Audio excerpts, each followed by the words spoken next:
Hi guys. Tonight we slip quietly into the freezing heart of a medieval castle, where the air seems to breathe frost and the stones themselves feel like slabs of ice against your fingertips. You draw your cloak tighter, but already your nose stings from the sharpness of the wind sneaking through every crack. The night promises no mercy. The walls loom around you, built thick to withstand sieges, but you quickly realize they also trap an unrelenting chill. You probably won't survive this long without a good fire or a mountain of blankets that you don't have. So, before you get comfortable, take a moment to like the video and subscribe, but only if you genuinely enjoy what I do here. And while you're here, tell me where you're listening from and what time it is on your clock. Now, dim the lights, let the world outside fade, and step across the threshold with me. Your boots crunch on frozen gravel as you approach the castle's stone face. A moat lies below, its waters hard with ice. Above, arrow slits glow faintly from torchlight inside. Each gust of wind pushes through your cloak, clinging like icy fingers. The reality strikes you. Yes, these walls were made to repel armies, but they also trap the cold as fiercely as they lock out enemies. The stone breathes dampness, sucking warmth away faster than you can make it. You glance up and see patches of moss, even in winter, clinging to the mortar between blocks. That's how wet and chill these stones remain, year after year. Historians still argue whether builders of early castles thought much about interior comfort at all, or whether defensive strength mattered so much more that freezing was simply accepted as part of life. Either way, you're standing in a fortress designed to withstand fire, battering rams, and treachery, but not to keep your toes warm. The air smells of smoke mixed with wet straw drifting from within. As you push toward the gatehouse, your ears pick up the echo of iron chains and the creak of wood. The portcullis above rattles faintly, its spikes rimed with frost. The sheer thickness of the entry wall makes you shiver, not just from cold but from imagining what it must be like to storm this place in winter armor, ice forming on your visor. Still, you're the one outside tonight, wishing to come in, and the cold air bites all the harder because of it. Your hand brushes the stones. They're not just cold, they're clammy, damp as if sweating ice.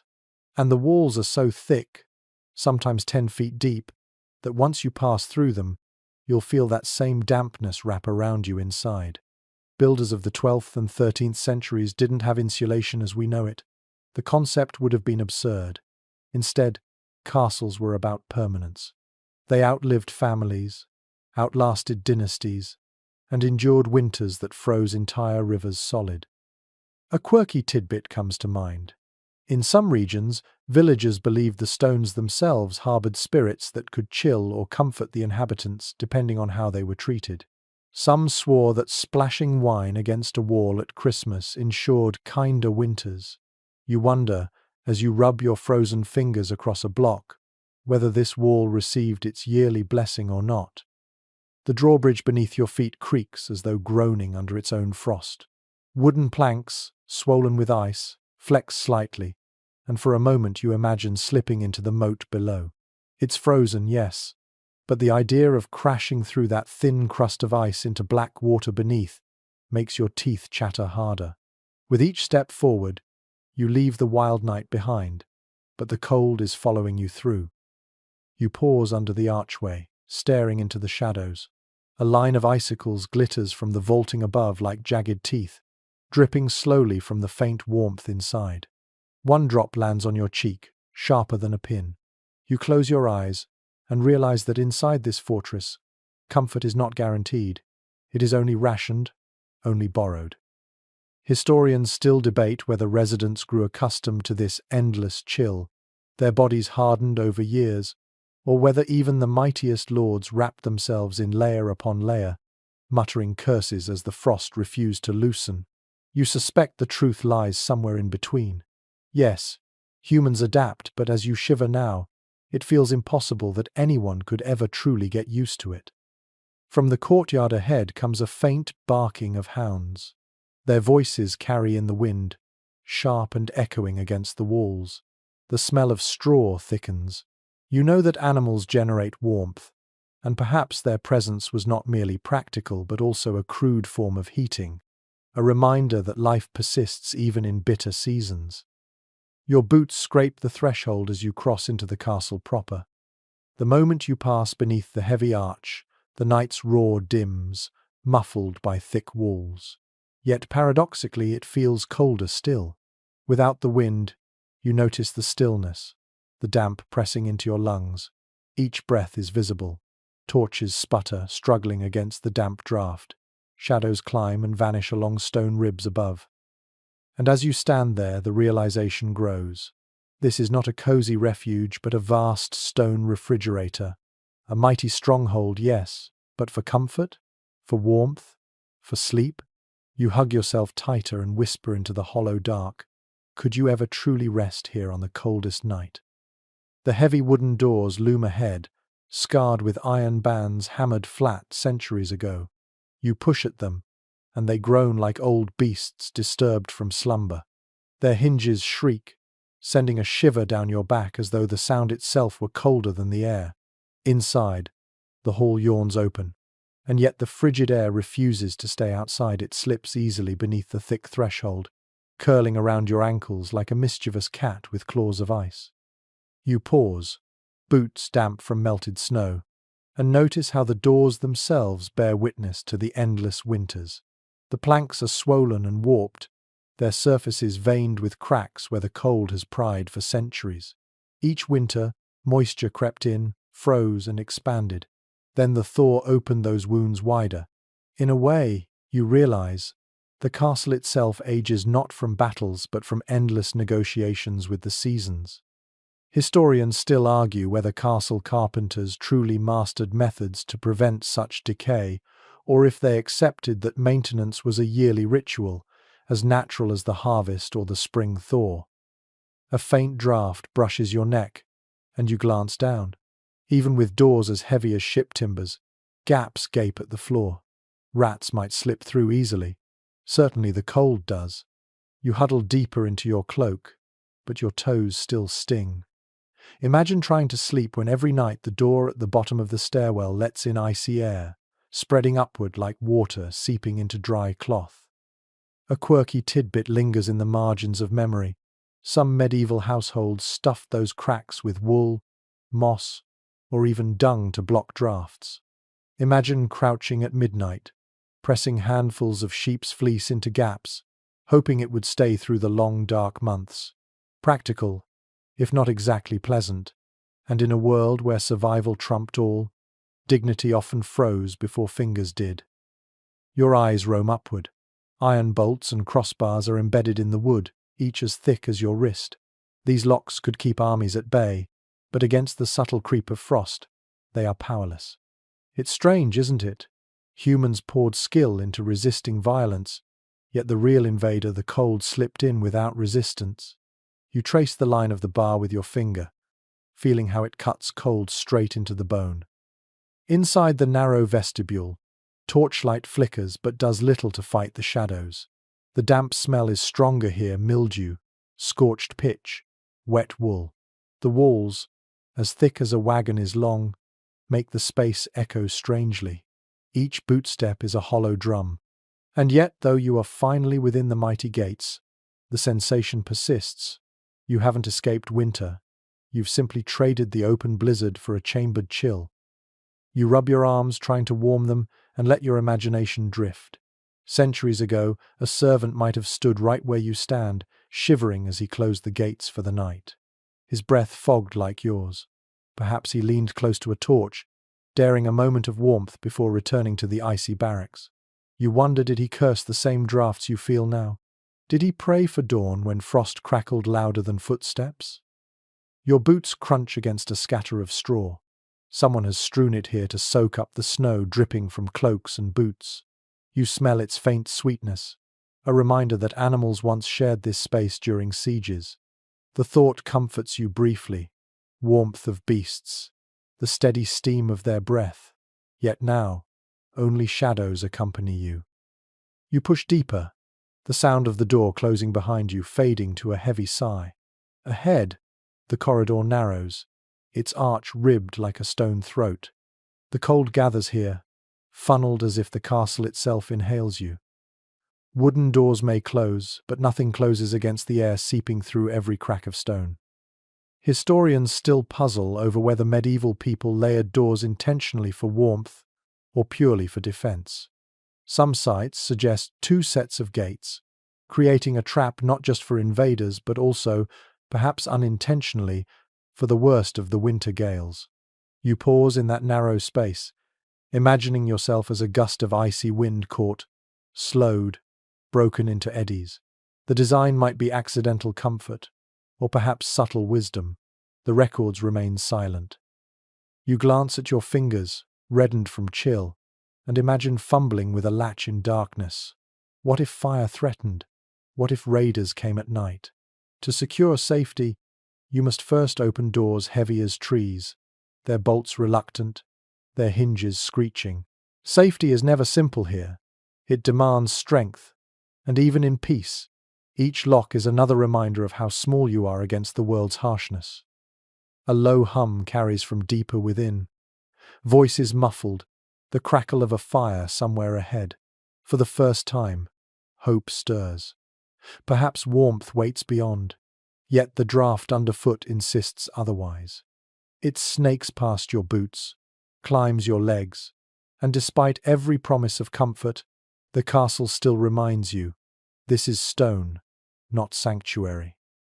The more you walk, the more you notice the iron studs on the door heads shimmer with frost crystals. They sparkle faintly in the torchlight, tiny jewels made not by wealth but by relentless cold. And here lies one of those ironic truths. While tapestries, banners, and gold leaf boasted grandeur, the first thing a visitor felt was not splendor but a slap of icy wind. Castles may have dominated landscapes, but inside, they humbled everyone equally. Your hand brushes the grain of the wood again. Rough, splintered, it scrapes your palm. And you realize, people didn't polish these doors for beauty. They left them coarse because who would caress them? Who would admire them? They were made to endure, not to please, just like the people who lived within. A sudden drip echoes from above. You tilt your head. Somewhere in the stone ribs, snowmelt seeps and trickles even now, reminding you that nature always finds its way inside. A droplet lands on your hood, sliding icy down your cheek. You curse softly under your breath or maybe just in your thoughts. Yes, these doors may be heavy, layered, fortified, but comfort hides elsewhere. So you shuffle forward, drawing your cloak tight, shoulders hunched. You feel the immense pressure of stone, timber, and history around you. Yet, despite all this grandeur, you're still cold, still shivering, still wondering whether you could ever fall asleep in such a place, with drafts curling through every seam and doors that groan as if reminding you, winter owns us all. The corridor narrows, and you step deeper inside, following the faint glow of torches. The wooden doors you passed now groan shut behind you, and suddenly the faint crackle of fire grows louder. The darkness thins ahead, and you notice how the torchlight paints uneven shadows across the rough stones, stretching them tall one moment, shrinking them the next. These flames, sputtering in iron brackets, provide more illusion of safety than real comfort. They throw just enough light to remind you of what the darkness hides. But when you hold out your hands, the heat doesn't reach far enough to warm your chilled fingers. The air is smoky, heavy with the smell of resin.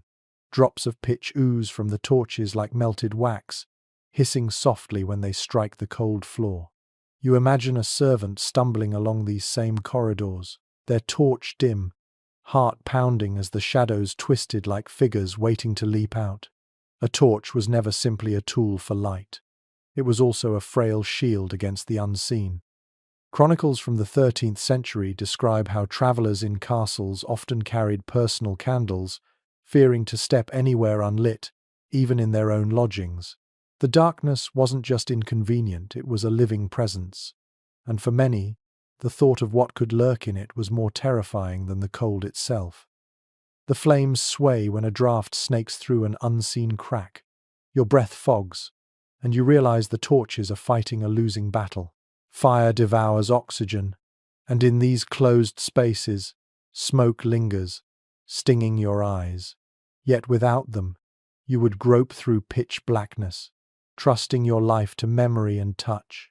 That sense of constant half-light defined medieval interiors, too dim to feel safe, too smoky to breathe easily. You pause beneath a vaulted arch, gaze lifted toward the ribbing overhead.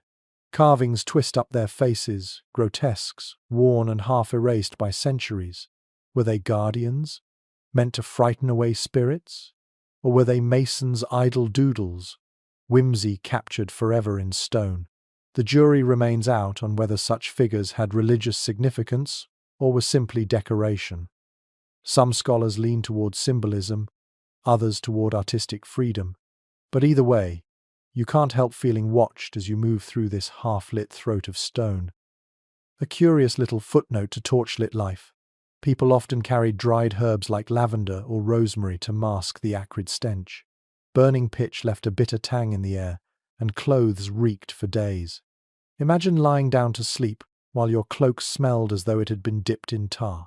Some even believed rosemary protected them from evil spirits stalking the shadows, so tucking sprigs in a sleeve was both practical and supernatural insurance. You walk further, and the torches grow fewer, until their pools of light overlap only faintly. Between them lies darkness thick enough that you imagine it pressing back. The stone walls glisten with moisture, and when you drag your fingertips across them, your skin comes away wet and numbed. The torch sputters when a stray drop of condensation falls onto it with a hiss. For a moment, you picture the flame going out completely. Then what? You would stand frozen in blackness, unsure which way the corridor bent, fumbling along walls that all feel the same. The flicker of the flame makes your own shadow dance grotesquely. Its head elongates, limbs stretch, sway, shrink, as though a mocking partner taunts you along the passage. You take a slow breath, forcing calm. Imagine living like this daily, with shadows as constant companions, flickering and bending, always present, always deceptive. One well-documented reality is that castles were never fully bright inside. Windows were narrow for defense, and glass, when available, was rare and thickly bubbled. Most households depended on firelight and candles, which meant rooms were always half obscured. Day or night, people lived in a twilight haze. For us, accustomed to switches and steady bulbs, such dimness feels suffocating. For them, it was life. As you pass another wall bracket, the torch crackles and spits resin. The smoke coils upward, painting black streaks along the vaulted ribs. You imagine centuries of soot accumulating, layer upon layer, until the stones themselves seem darker than night. Some cathedrals and castles today still bear these stains, permanent reminders of lives once lit by flame. You catch a whiff of something unexpected: animal fat. Candles, when they were used, were often made from tallow, rendering hallways rank with the smell of burned meat. Beeswax was the luxurious alternative, far sweeter, but scarce and expensive. So most nights, you would fall asleep not just in cold but also beneath a haze of bitter smoke and greasy air. Comfort, you realize, was always conditional. Your ears prick at a sound, the flutter of wings. Bats sometimes nested in the high beams, stirred by the firelight. Imagine lying in bed and feeling one swoop overhead, wings brushing your cheek. Stranger still, some communities believed bats in castles were spirits of the dead, circling restlessly until dawn. Whether superstition or nuisance, the idea adds another shiver that isn't caused by cold alone. You stop to rest, pressing your back against the damp wall, torch in hand. The stone chills even through your cloak, and you wonder how anyone slept against it. Did people ever press closer to the fire, not just for warmth but for light, to keep shadows at bay? The darkness here isn't like night in the open fields. It is heavier, confined, layered, each shadow a possible hiding place for your imagination's worst fears. Smoke curls around your face, making you cough softly. You realize how much of life inside castles involved enduring discomfort, Poor air, poor light, poor warmth. Survival was never about luxury. It was about accepting misery as normal. Still, there were moments of wonder. The dance of flames painting colors across tapestries, shadows flickering like ghost stories come alive. Those same inconveniences created a mysterious beauty.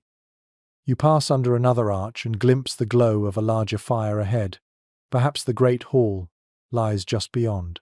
Relief tugs at your chest, though you know even the largest hearths barely chase away the cold in rooms made of stone.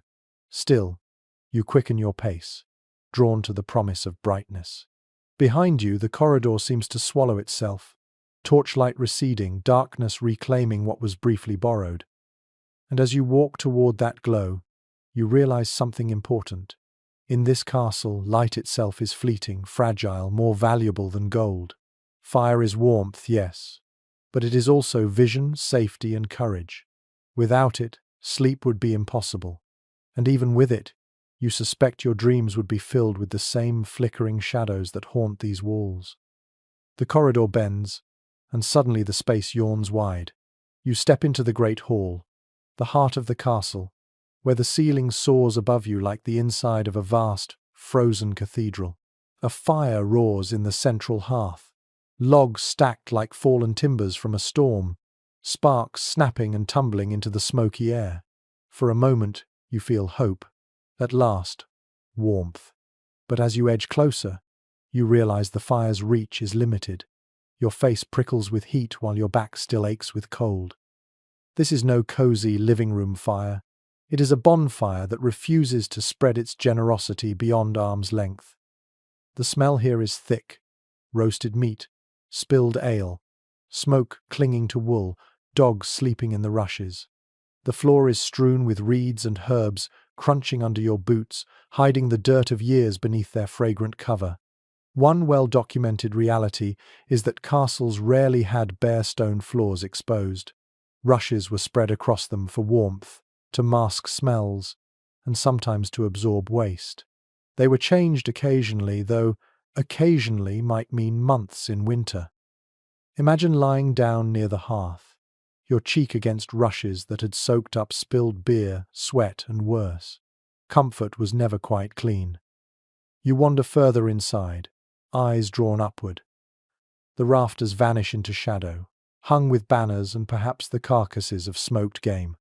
The firelight doesn't climb so high. The ceiling feels endless, like a night sky indoors.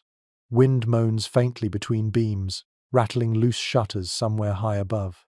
Even here, in the supposed center of warmth, the cold refuses to surrender. A curious little detail emerges. In some castles, residents tried to hang tapestries along the walls, not only to impress with color, but to soften the chill radiating from bare stone. They were early insulation, woven pictures doubling as draft stoppers. Yet you know how fragile such defenses were. Behind each hanging lurked damp air, creeping freely into the hall. The woven knights and saints could not fight the endless winter pressing its face against the walls. You sink onto a wooden bench, the surface polished not by care but by generations of bodies shifting restlessly. The seat is hard, cold, and creaks under your weight. Before you stretches a long table, scarred from knives, sticky with old wax. You imagine meals here, noisy, crowded, the air hot with voices but never quite warm enough to melt the frost clinging at the edges of the room. Even while people feasted, their breath still fogged in the air. Academic opinion splits on the question of how effective these great fires really were. Some argue that the hearth in the center, with its vented roof, did create pockets of livable warmth. Others suggest that unless you sat almost inside the flames, you might as well have been outdoors. Your own skin, prickled on one side and icy on the other, testifies silently. The truth is likely somewhere in between. A hound stretches at your feet, rolling onto its side. Its warmth tempts you, and you envy the servants who curled against animals at night. Dogs and cats were more than companions. They were fellow heaters in a world with few other sources of comfort. Stranger still, Some households believed sleeping with a dog on your chest could prevent illness by driving away damp humors. Whether superstition or simply good insulation, you'd gladly try it tonight. From the corner comes a creak of wood. A servant stirs the fire, sending sparks flying upward. The sparks vanish into the darkness overhead, as though swallowed by an invisible mouth. You notice smoke drifting across the hall, trapped below the beams. It stings your eyes, makes you cough softly. People lived daily with smoke curling in their lungs, their ceilings blackened like cave walls. Chronic coughs were as much a part of life as the frost itself. Still, the hall offers something the corridors lacked: community. You picture long benches filled with soldiers, retainers, musicians, laughter booming, the clash of cups, the beat of drums echoing off stone. In those moments, perhaps the cold felt less sharp, dulled by noise and by fellowship. Perhaps survival depended as much on the fire of company as on the fire of wood. You trace your fingers along the grain of the table. Here, generations carved initials, scored dice games, spilled wax from guttering candles. The wood itself feels alive with memory. Sitting in this hall, you sense continuity, centuries of people huddled together, waiting for spring, sharing food and fear. This awareness wraps around you like a second cloak, thin but strangely comforting. A low draft curls beneath the door at the far end. Even here, the great hall is not sealed. Cold seeps relentlessly inward. You imagine winter nights when the fire dimmed, embers low, and only the sound of wind remained. In that silence, with frost creeping across flagstones, sleep would be an act of stubborn defiance. You close your eyes briefly, hearing the crackle of the fire. Its warmth is partial, fleeting but hypnotic. You almost drift off, lulled by the alternating kiss of heat and slap of cold. And yet, even half dreaming, you are not safe from the chill. The great hall may roar with fire and feasting, but come midnight, when torches gutter and laughter fades, the cold returns, patient, eternal, waiting in the shadows just beyond the fire's glow. You shift restlessly on the hard bench, edging closer to the fire. But even here in the great hall, warmth is only temporary. The heat reaches your face and chest, yet your back still stiffens with the icy bite drifting in from the walls. You realize that, to survive nights in a castle, you would need more than roaring flames. You would need layers. Thick, scratchy layers that chafe your skin and weigh on your shoulders like burdens. One reality repeated in countless medieval accounts is that clothing itself became a fortress. People bundled themselves in tunics, cloaks, hoods, and hose, sometimes so many that moving gracefully became impossible. Wool was the material of choice, cheap, abundant, and remarkably durable. It trapped air within its fibers, making it one of the few defenses against drafts that swept unhindered through stone chambers. Linen might be worn underneath, softer against the skin, but linen alone was no match for January in a castle. Wool was survival, even if it left you itching through the night. You picture yourself shrugging into a coarse mantle, the fibers rasping against your neck, the smell of lanolin clinging faintly. It isn't pleasant, but it is necessary. Imagine waking to frost on your blanket and your breath curling like smoke in the half-dark. Without those extra layers, you'd shiver endlessly, never truly sleeping. You wonder how anyone managed to rest when comfort meant piling scratchy cloth upon scratchy cloth, until you felt less like a person and more like a bale of wool tied upright. A curious little reminder of medieval ingenuity. Sometimes people stuffed straw or scraps of cloth inside their garments to bulk up insulation. It sounds absurd, like a child padding clothes for mischief, but in desperate cold it was practical. And it worked, at least well enough to keep fingers from stiffening completely. In some households, even dried moss was tucked inside shoes for extra warmth. You try to imagine the crunch under your toes, the strange comfort of grass in winter boots. But layering came at a cost. The more fabric you wore, the heavier and more cumbersome it became. Try climbing the spiral stairs of a castle in 3 tunics, and a cloak that weighs like wet carpet. You'd sweat despite the cold, then freeze again as the damp cloth cooled. Survival was always a balancing act. Too little and you froze, too much and you invited dampness to seep into your bones. Scholars continue to wrestle with the question of whether people valued warmth over mobility or accepted constant motion as the only true heater. You rise from the bench and stroll along the hall. Tapestries ripple faintly in the draught, and you imagine the rustle of wool cloaks brushing together as dozens of residents shuffled past. Servants in thin tunics, nobles in layered finery, children swaddled like tiny parcels, all sharing the same struggle.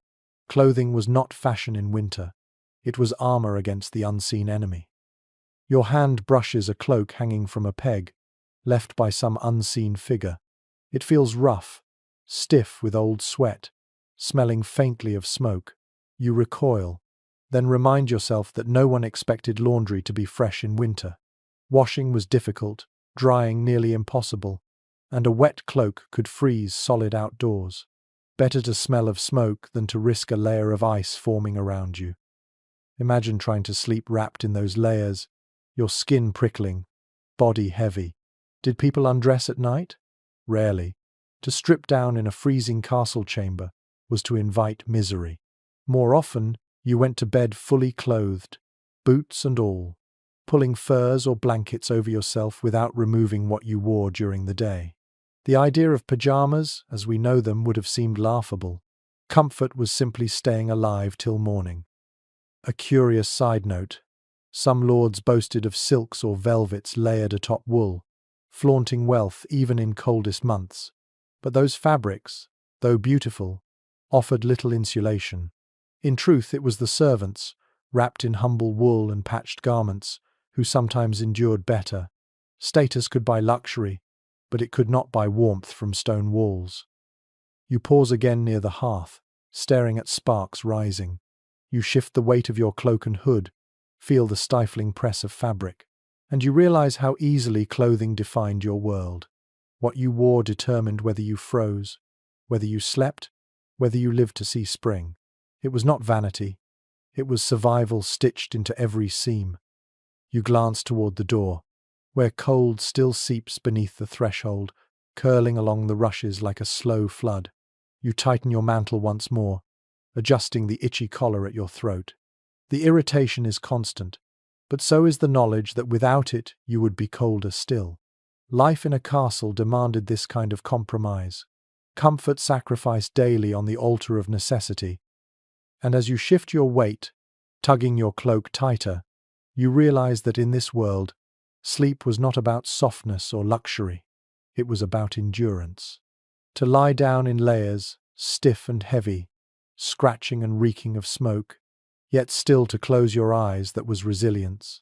And if you managed to dream, you were lucky, because here, in the depths of winter, wrapped like a bundle of woolen rope, the cold was always waiting for you to loosen your grip. You leave the long table behind and drift toward the edge of the hall, where the fire's glow fades into shadow. Beneath your boots, the floor feels uneven, soft in patches, scratchy in others.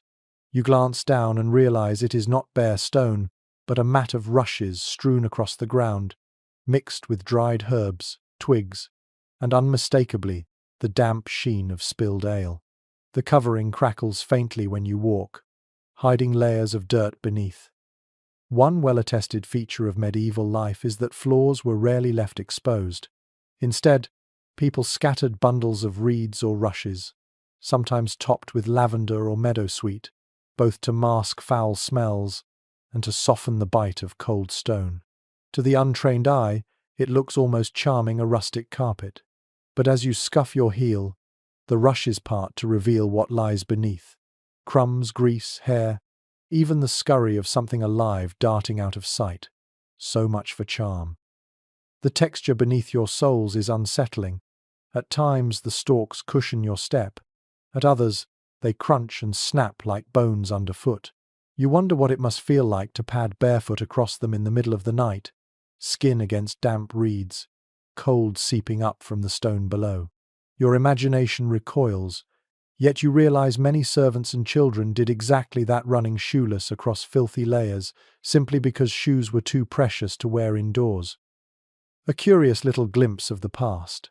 Some households sprinkled mint or chamomile into the rushes, hoping the fragrance would rise when stepped upon. Imagine dozing off in the hall with the faint scent of herbs wafting around you, a medieval attempt at aromatherapy. But the herbs never lasted long. Within weeks, the rushes turned sour, and the sweet smell gave way to something closer to a stable floor. You kneel slightly, plucking a stalk, rolling it between your fingers. It is brittle, shedding fibers that cling to your gloves. How many layers of these mats have been laid here, one upon the other, year after year? Some chroniclers note that in poorly kept castles, rushes might remain for months, even years, before being fully replaced. Beneath them, filth accumulated like a hidden record of daily life. Was this disgusting by modern standards? Absolutely. But to them, it was normal, practical even. Not all historians see eye to eye on how filthy these rushes truly became. Some argue that wealthier households changed them often, making them little worse than a rough carpet. Others insist that the stench was unbearable, noting complaints in old letters about vermin thriving beneath the mats. The truth likely varied. A lord with pride in his hall might order frequent replacement, while a garrison at war might leave the same rushes down until they crumbled into dust. Your boot nudges something small, perhaps a chicken bone, perhaps a piece of pottery long broken and forgotten in the litter. The floor becomes a memory bank, holding relics of feasts, quarrels, spilled wine, laughter, and pests. Rats, of course, loved rushes. They nested in them, hid beneath them, feasted on what was left behind. You imagine lying down to sleep in the hall and feeling something scamper across your blanket. Could you truly rest knowing the floor itself teemed with life? A strange cultural practice surfaces in your thoughts. People sometimes spread new rushes during festivals or holy days as a symbolic cleansing of the hall. Guests entering would smell fresh greenery underfoot, an announcement that celebration was underway. It was more than decoration, it was an attempt to reset the atmosphere, to pretend, if only for a night, that the floor beneath was pure and welcoming. You walk slowly along the wall, listening to the faint rustle your steps make. The sound reminds you of dry grass in late summer, brittle and sharp. Yet here it is the middle of winter, indoors, and instead of sunshine above, there are smoky rafters and drafts crawling down the stones. The disconnect unsettles you. Life inside a castle was never as romantic as tapestries suggest. It was improvisation, herbs to fight stench, reeds to soften stone, fires to fight frost. Always a compromise. You picture a servant sweeping aside old rushes, gagging at the smell, carrying armfuls of damp straw to toss outside. Perhaps snow clung to the new bundles brought in, melting into the floor, making everything briefly wetter and colder before drying again. There was no perfect solution, just endless cycles of laying, trampling, discarding, and replacing. The sensation of the rushes beneath you deepens your awareness. You are never far from the earth in a medieval hall.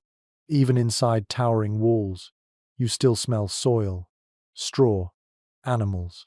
Civilization here is not separation from nature, but coexistence with its messiness.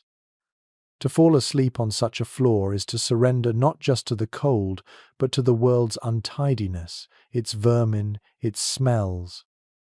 As you glance back toward the hearth, you notice how sparks illuminate the floor briefly, making it glitter with bits of husk and herb. For an instant, it seems almost beautiful, like a carpet woven of light. But the illusion fades quickly, leaving only damp reeds and scurrying shadows. You pull your cloak tighter, realizing that here, comfort and filth live side by side, and the price of warmth is often accepting both. And as you take another step, the rushes crunch once more, the sound echoing faintly in the vast hall. You wonder if sleep could ever truly come with that constant awareness beneath you, not a bed of feathers but a floor that hides more than it reveals. You linger near the fire until hunger begins gnawing at you. The great hall smells faintly of smoke and roasted fat, but the tables are bare now, waiting for the next meal. You can almost hear the echoes of clattering trenchers, knives scraping bone, voices raised over steaming pots. In winter, meals were not just sustenance, they were the closest thing to warmth you could pull into your body. One well-preserved truth is that winter diets revolved around stews, pottages, and thick bread. Meat was salted or smoked, fish was dried, beans and lentils were boiled until they surrendered into mush. The idea wasn't variety, it was fuel. Every mouthful carried the hope of staving off the icy breath that slipped through the walls. A pot hanging over the fire simmered for hours, sometimes days, ingredients tossed in whenever available. The smell of onions, cabbage, or turnips stewing might fill the hall, promising not delicacy but survival. You imagine yourself cupping a wooden bowl in both hands, feeling the rough grain pressing against your palms, the steam rising into your face. The broth is salty, thick, clinging to your lips, warming your chest as it slides down. And yet, almost before you've wiped your mouth, the cold creeps back. It is never gone long. A meal buys you an hour of comfort at most, not a night's sleep. An amusing little side note. Bread itself was often used as both food and plate. Trenchers, carved from stale loaves, caught meat juices, then were eaten or tossed to dogs afterward. Imagine settling down for supper, breaking apart the plate you just ate upon. Strange perhaps, but efficient, and at least it left fewer dishes to wash in icy water. Still, even food could turn against you. Some chroniclers note that ale was safer than water, but drinking too much dulled senses, left you more vulnerable to chill. Strong drink warmed briefly, but then the body cooled faster. A cruel trick of the bloodstream. You might fall asleep pleasantly flushed, only to wake shivering, teeth chattering harder than before. The debate continues among historians as to how much variety winter feasts really offered. Some records describe lavish spreads even in January: roasted boar, pies stuffed with raisins, spiced wine. Others suggest these were rare exceptions, ceremonies meant to display wealth rather than everyday life. For most castle dwellers, the reality was monotony, the same stew ladled from the same pot, day after day, until spring loosened its grip. You picture the servants hunched near the hearth, sipping thin broth from cracked bowls, their bodies crowded close, sharing heat more than food. The noble family at the high table might cut into venison or goose, but down in the shadows the fare was humbler. Hunger equalized more than titles in winter, when all stomachs growled at the same hour of night. The hall holds ghosts of those meals, bones still buried in rushes, grease stains on the long table, a faint sweetness of ale soaked into wood. You can almost hear the clink of knives, the bark of laughter, the rattle of dogs fighting over scraps. Food was never silent here. It was noisy, communal, rough. And after the eating came the long, cold hours, when even full bellies couldn't keep limbs from stiffening. A curious custom flits through your thoughts. Sometimes salt, the great preservative, was piled proudly on the table in gleaming lumps. Its presence was more than culinary, it was symbolic, a sign of wealth and power. But imagine that very salt rubbed into pork or fish, keeping it edible for months, yet also hardening it until chewing was like gnawing leather. Warmth of the stomach came at the price of aching jaws. You find yourself wishing for fruit, for something fresh and bright. Apples stored in cellars might last into winter, wrinkled and soft but still sweet. Perhaps once in a while, someone bit into one, juice running down their chin, and for a moment the bleak hall felt alive with the taste of summer. Such small mercies must have seemed miraculous in the endless dark. You walk past the empty table, tracing grooves carved by knives, and wonder if you would have eaten here, surrounded by noise and warmth, or alone in a chamber with your bowl balanced on your knees. Either way, food was not indulgence, it was armor, a way to buy a little more strength against the encroaching frost. And as your stomach grumbles at the thought, you realize that in a medieval castle, sleep was never divorced from eating. What you consumed, determined whether your body could resist the night's cold. To drift into slumber with stew still warm in your veins was to believe, however briefly, that you might endure till morning. The great hall still smells faintly of stewed meat, but another scent lingers too sweet, sour, fermented. Your eyes drift toward the long trestle tables, where wooden pitchers and mugs rest overturned. Drink, after all, was as central to surviving winter nights as the food itself. In a castle where icy draughts slipped freely through stone, where blankets never felt thick enough, ale and weak wine became liquid fire, carried from kitchen to hall in sloshing jugs. It is generally accepted by historians that water was rarely trusted in the Middle Ages, especially within bustling castles where waste and runoff contaminated wells. Fermented drinks, even weak ones, were safer, the alcohol killing off dangerous microbes. A daily ration of ale wasn't indulgence, it was necessity. Children drank it, servants drank it, even knights prepared for patrol with a mug in hand. Yet the warmth it brought was fleeting. You imagine lifting a heavy wooden tankard, its rim rough against your lip, foam clinging to your moustache. The ale is lukewarm, perhaps sour, but it floods your chest with heat. For a few moments, the bite of winter softens. You feel drowsy, shoulders loosening. Could this be the secret to sleep in such a freezing castle? A curious little anecdote: not all ale was equal. Small ale, brewed weak, was consumed in enormous quantities daily, while stronger versions were saved for feasts or celebrations. Some brewers flavored the drink with herbs like yarrow or bog myrtle, lending bitter or even mildly intoxicating effects. Imagine lying down after a few mugs, the room spinning slightly, the rushes underfoot swaying with you. Sleep would come, but whether restful or not is another matter. You step closer to a pitcher left at the table. Its inside glistens with residue, sticky and sharp-smelling.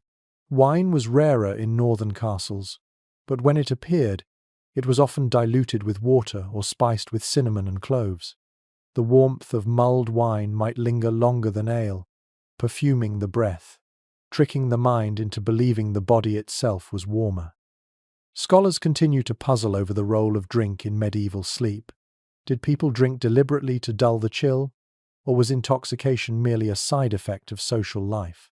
Records show both lords pouring goblets late into the night, servants staggering to bed, bellies full of broth and ale. Either way, the cold didn't care. Once the fire burned low, drink-induced warmth vanished, replaced by an even sharper shiver. You think of the guards on night watch, clutching mugs to their lips, stamping their feet in the bailey outside. The alcohol dulled the pain of icy air, but perhaps also made them sluggish, vulnerable. Still, would you choose clarity when your bones rattled from cold? Or would you sip deeply, surrendering wakefulness for even a moment of relief? The table beneath your hands feels sticky, faint traces of honey or wine syrup seeping into grooves. You imagine a feast night, cups spilling, liquid dripping into the rushes, leaving sweet smells to attract vermin later. Drink warmed the body, yes, but it also fed pests, soaked floors, and left stains that endured long after laughter faded. Stranger still, some medieval households believed that wine taken before bed encouraged prophetic dreams. Priests warned against drunkenness, but others whispered that visions came easier after a cup or two. Did castle residents wake from strange night terrors and blame the spiced wine rather than the cold seeping into their bones? You tilt your head back, picturing yourself after a night of steady drinking. The hall grows louder in your imagination: laughter, slamming fists, slurred songs. At last, the fire burns low, the torches gutter, and one by one bodies slump onto benches or into straw beds. Some snore heavily, others mutter in half-dream. For a few hours, perhaps they escape the cold, cocooned in the haze of alcohol.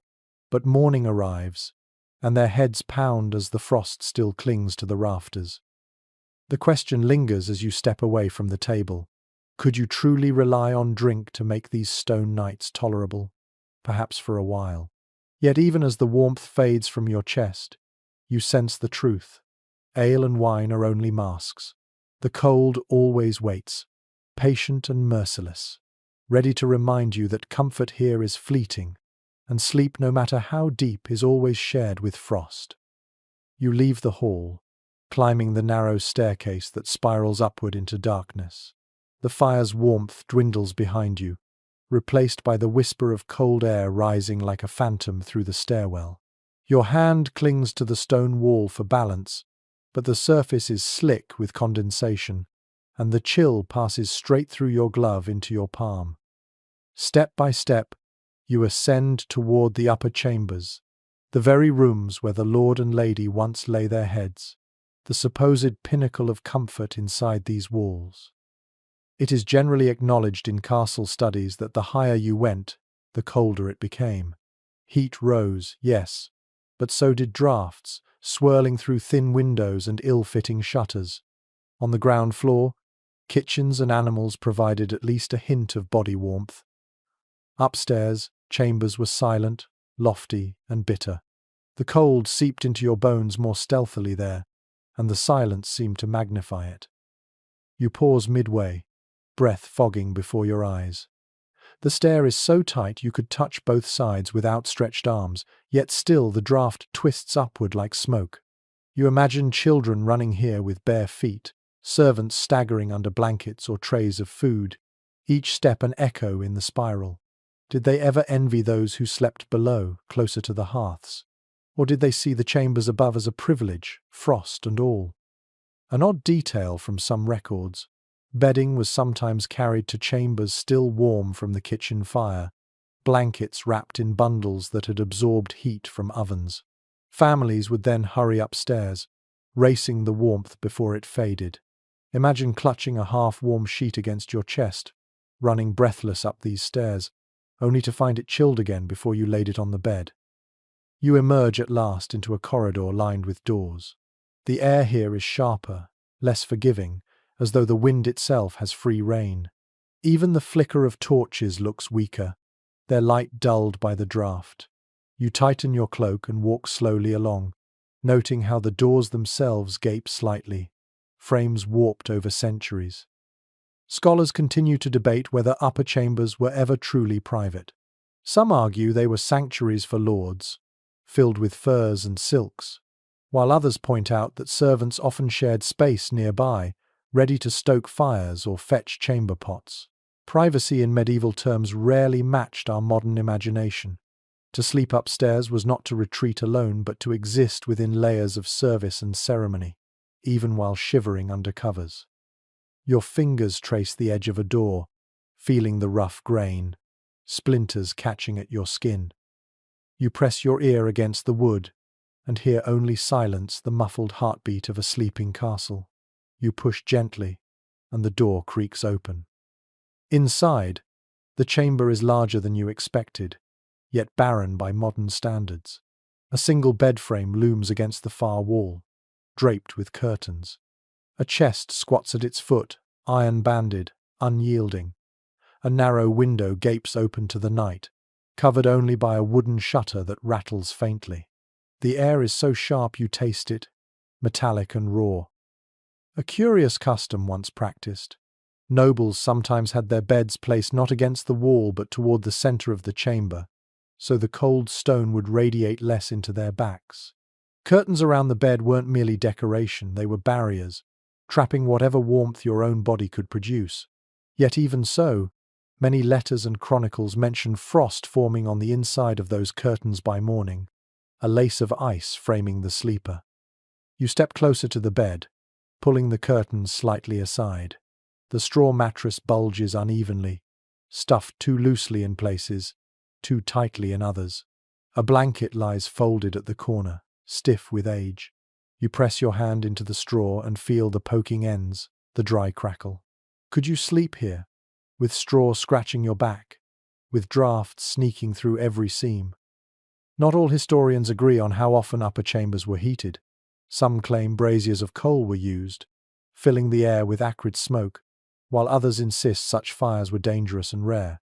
Either way, standing in this chamber now, you believe the second argument. There is no warmth here, only the illusion of comfort in heavy curtains and high beds. You imagine yourself lying in this bed, cloak still wrapped around you, hood pulled low. Outside, the shutter bangs faintly in the wind. Inside, your breath fogs and curls, leaving a wet patch on the blanket where it falls. Each shift of your body makes the straw crunch, each movement reminding you that sleep will come only as exhaustion, never as ease. And yet, you sense the strange dignity that lingered here.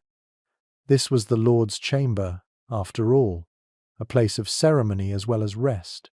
The bed was a symbol, an emblem of authority, even if its occupant shivered through the night.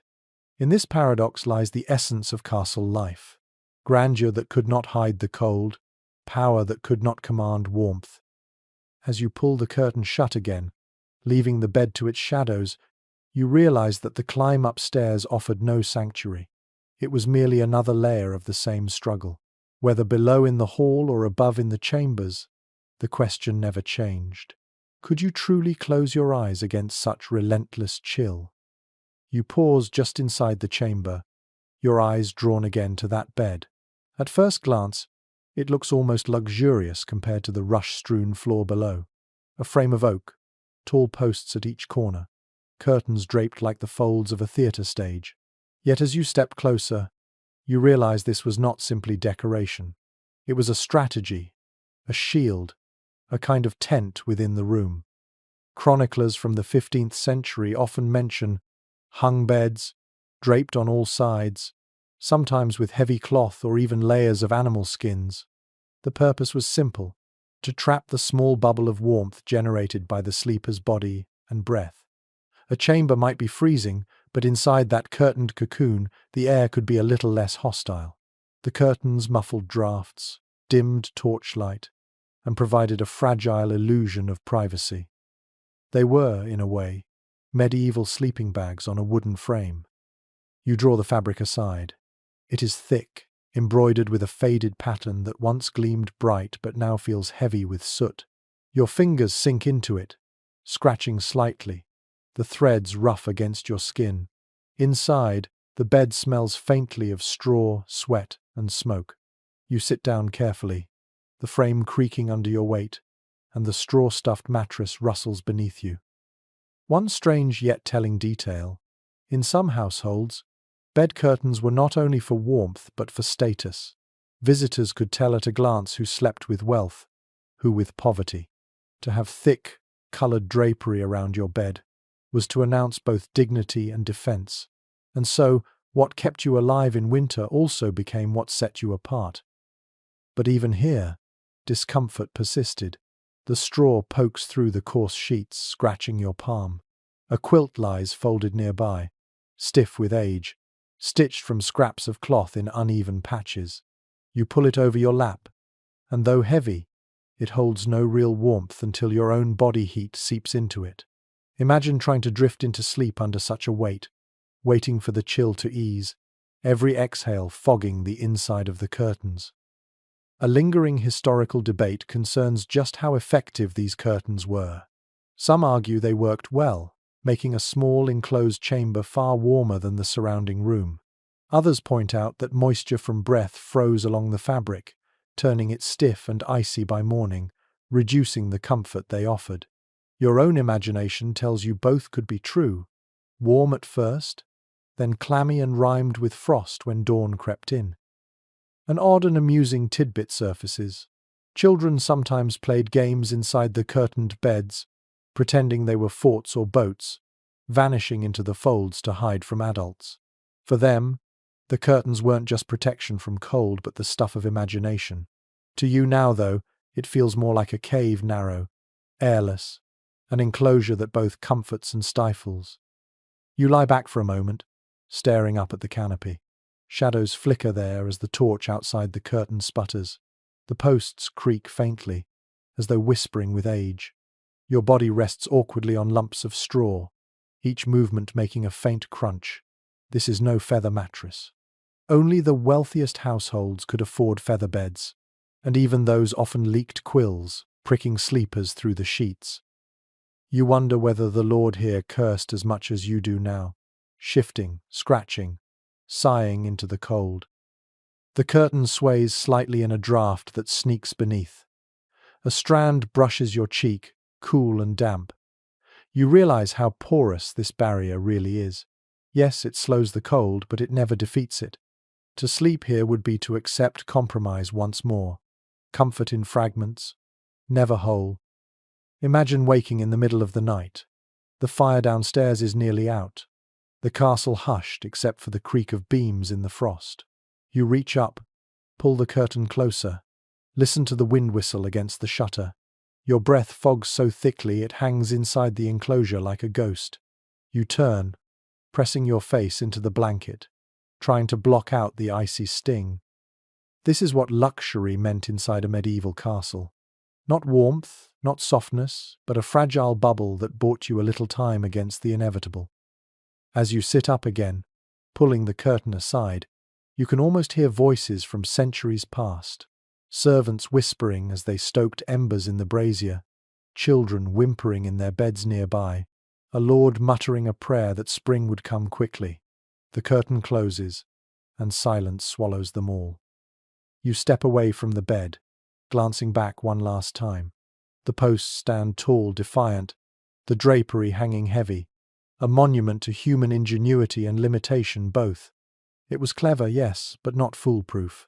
You shake your head softly, cloak tight around your shoulders, realizing that even inside this most privileged chamber, the same question lingers.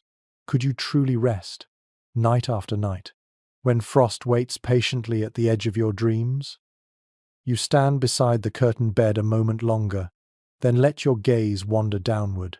Beneath the quilt, beneath the linen sheets, there lies the true foundation of the bed, the mattress. To modern eyes, it might look inviting, but as you press your palm into the surface, you feel the uneven lumps and prickles of straw packed inside. It crunches softly, shifting like dry leaves, and when you push harder, the stalks jab through the fabric and scratch your skin. Contemporary records often describe these mattresses as sacks of straw or pallets, stuffed not just with straw but sometimes with reeds, rushes, or even chaff left from threshing grain. Such fillings were plentiful, cheap, and easy to replace. Comfort was never the point, availability was. To sleep on straw was to accept its quirks, the sound of it rustling each time you rolled over, the itch of stalks poking through, the way it flattened into hard mats after only a few weeks. You lower yourself onto the mattress. The first impression is oddly springy, almost pleasant, but within seconds, sharp ends prod at your thigh, and dust rises, tickling your nose. You sneeze, and the sound echoes in the stillness of the chamber. Imagine trying to rest here, your body itching, your breathing clogged by particles of straw and chaff.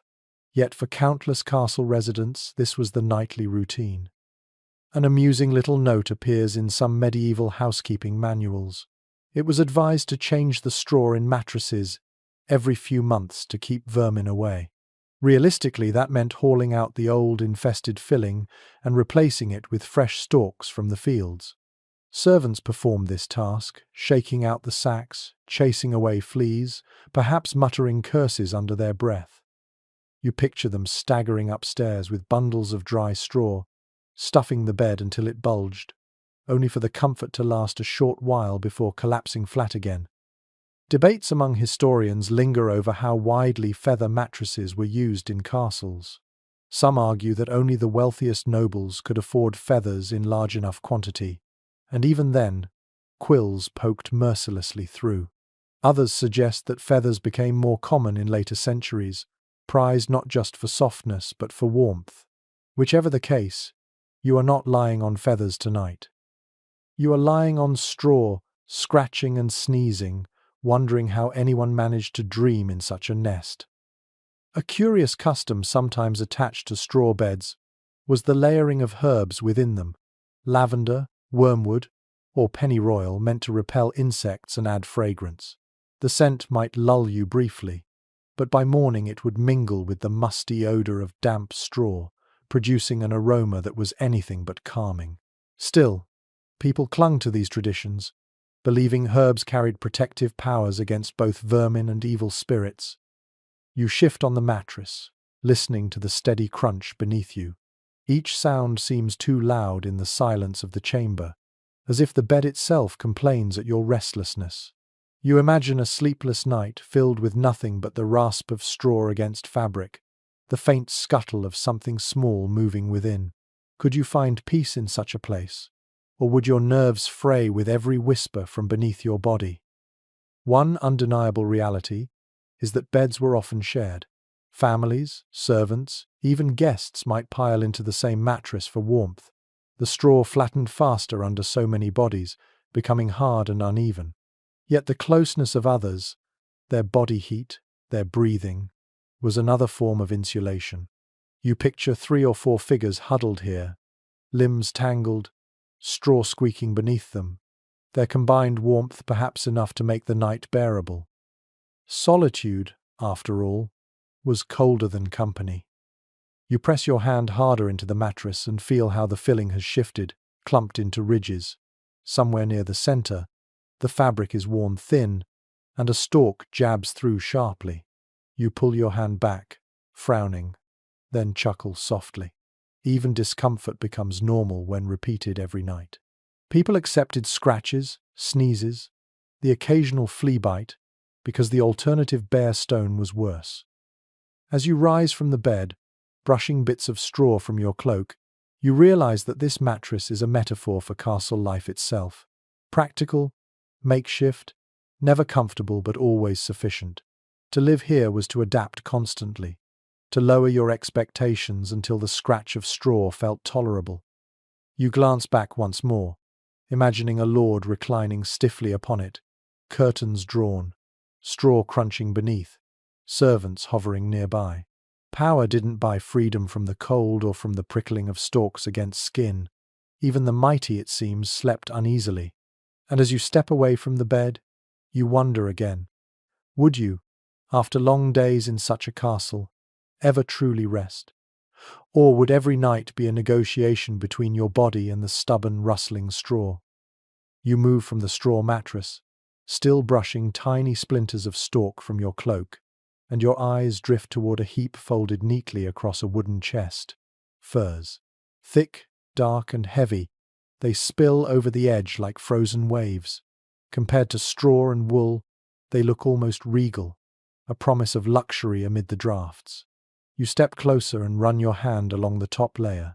The surface is coarse, the guard hairs prickly under your palm, but beneath that lies softness, dense and warm. Contemporary accounts confirm that animal hides were among the most valued possessions in northern castles. Deer, bear, wolf, and fox pelts lined beds and cloaks, offering insulation far stronger than woven cloth. For a family of means, stacking furs in winter was as essential as stacking firewood. They weren't merely decoration, they were survival stitched into skin. To have a pile of furs was to hold the warmth of the forest in your chamber. You lift one, draping it over your shoulders. Its weight is immediate, pressing you down, enveloping you. At first, you feel smothered, but then the warmth begins to seep in, slow but undeniable. The smell rises with it, a musky tang, earthy and faintly sour, like soil and smoke blended together. You realize that sleeping beneath furs was not like slipping into fresh linen. It was to carry the scent of the hunt into bed, the reminder of wildness clinging to you, even in slumber. A curious little practice sometimes mentioned in letters. Nobles occasionally perfumed their furs with lavender water or rose oil, trying to mask the natural musk. Imagine lying down to sleep beneath a bear hide that smelled faintly of roses. A strange marriage of wilderness and luxury, of raw necessity and cultivated refinement. Perhaps it comforted some, though the fragrance must have faded quickly in the damp air of winter. But not everyone enjoyed such bounty. Scholars remain divided over how widely furs were used beyond the nobility. Some argue that hides were abundant enough in certain regions for common households to use them freely. Others insist that servants made do with coarse wool and patched blankets, leaving the best pelts to lords and ladies. Either way, Furs became symbols of wealth, of survival, and of the blurred line between the two. You picture the bed again, now layered with these heavy skins. A body slipping under them would vanish from sight, swallowed by folds of fur. The warmth would be immediate compared to bare wool, yet the heaviness could feel suffocating. Did sleepers dream of forests, of hunts, of animals breathing in the night? Did they ever wake with a start, mistaking the weight on their chest for the beast itself pressing down? The sound of the wind rattles the shutter, and you pull the fur closer around your shoulders. It works, your breath feels warmer already, your fingers less stiff. But the price is movement. To turn beneath such weight would be an effort, each shift resisted by thick hides pressing you flat. Comfort was a trade, warmth for freedom. And in a world where frostbite lurked, warmth always won. Another oddity surfaces. Inventories of noble households sometimes list furs alongside jewels and weapons, catalogued with equal reverence. They were wealth, status, dowries. Brides carried them to new households. Lords gave them as gifts to cement alliances. Imagine being handed a fox pelt as a sign of political trust, your fingers brushing the fur as though shaking hands with the beast itself. You spread the fur out across the bed, watching how the firelight glints on its glossy hairs. For a moment, the room feels less hostile. You could almost imagine yourself lying down, curtains drawn, straw poking through beneath but hidden under layers of animal warmth. Almost. Then a draught slips through the shutter, swirling across your cheek, and you remember how little separates you from the night outside. The reality, of course, is that no amount of fur could fully silence the cold. At best, they delayed it, creating a temporary cocoon. By morning, the stone walls reclaimed the air, chilling even the densest hides. People adapted, they piled more on, huddled closer together, prayed for dawn, and still, frost clung to the rafters, mocking their efforts. You run your hand over the pelt one last time, feeling the paradox of it. Nature's gift and burden, warmth and weight, luxury and necessity. In these chambers, every item told the same story: cleverness meeting limitation. Furs helped, yes, but did they guarantee restful sleep on the coldest night? The shiver in your spine answers for you. They softened the battle, but the war with winter never ended. You step back from the heap of furs, feeling their weight linger on your shoulders even after you've shrugged them off. The chamber is silent, but for the faint whistle of the wind through the shutter, a sound that reminds you of another nightly ordeal. Sleep is never uninterrupted in a castle like this. At some point, inevitably, your body stirs with a different need, the kind no curtain or fur can postpone. You glance toward a corner of the chamber where a humble, practical object waits: the chamber pot. Records from noble households make it clear that privacy was limited, but chamber pots were nearly universal. They were simple, ceramic or metal vessels, tucked discreetly under beds or beside chests. At night, when icy corridors stretched between you and the garderobe, the draughty latrine that emptied into the moat, this pot was your only salvation. Better to stumble across the room half asleep than to brave a freezing stairwell where one slip could leave you sprawled in the dark. You cross the chamber and lift the pot by its handle. The clay is cold, your fingers stinging where they touch it. It's not glamorous, not pleasant, but it is survival. Imagine yourself on a winter night, half buried in straw and furs, feeling the pressure in your bladder, dreading the choice. Would you drag yourself through shadowed corridors, risking draughts that cut like knives? Or would you fumble for this pot, clumsy in the dark, hoping not to spill a drop on already filthy rushes? A curious little fact: wealthier families sometimes had their chamber pots lined with cloth or filled with straw to dampen sound and splash. Servants, of course, dealt with the aftermath. By morning, they carried the reeking contents down to dump into pits or streams, sometimes while gagging or muttering about their master's nightly habits. Few jobs in a castle were as dreaded, and yet someone had to do it, every single day. Scholarly opinion differs on how common it was for people to leave the pot until morning. Some argue that odours were so overwhelming that emptying had to happen at night, even in freezing dark. Others suggest the stench was simply endured, the pot shoved beneath a bed curtain until dawn. Neither version is appealing to your imagination. The air in this chamber is already damp and sharp. Add the sour tang of human waste, and luxury becomes a cruel word. You set the pot down and picture a servant entering quietly before dawn, shoulders hunched, carrying the vessel carefully. Perhaps he or she thought bitterly of lords snoring under warm furs while they carried the stink outside in the cold. The unseen labor of night, invisible to those in the curtained bed, was constant and essential. Without it, the chamber would be unbearable by morning. And if you were unlucky, if you happened to be a guard sleeping in a cramped room with many others, there might be only one pot for all. The rushes soaked up more than spilled ale in those cases, and the smell, once embedded, never truly left. An odd belief sometimes surfaces in old texts. People thought night air itself was unhealthy, full of miasmas that caused sickness. To step outside to the latrine was not just uncomfortable but dangerous, exposing lungs to poisoned air.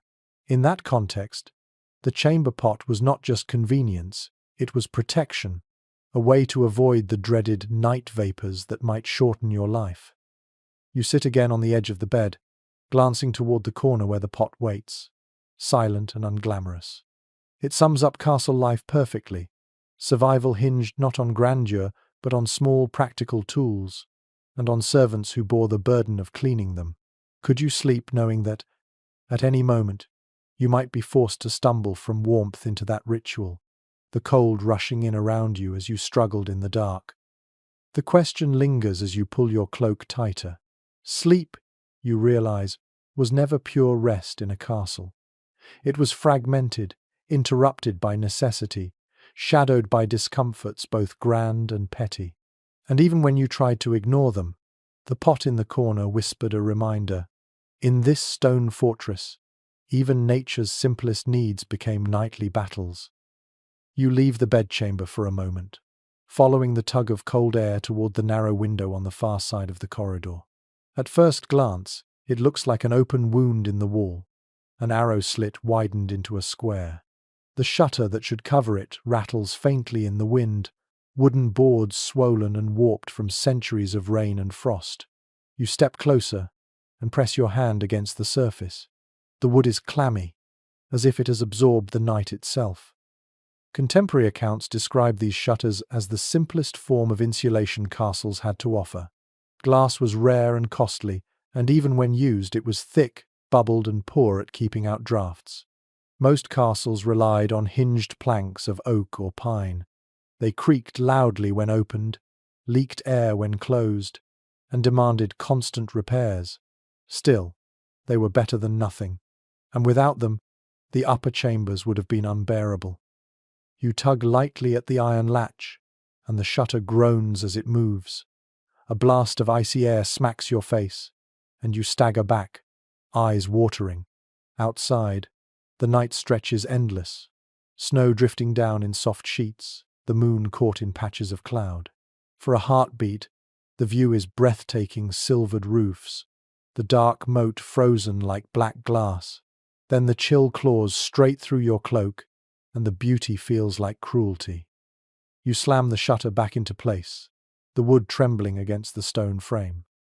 One quirky habit from the period: some households stuffed straw, cloth, or even animal dung into gaps around shutters to block the wind. It must have looked crude, but the goal was warmth, not elegance. Imagine tucking moss into cracks by candlelight, fingers numb, praying it would hold till morning.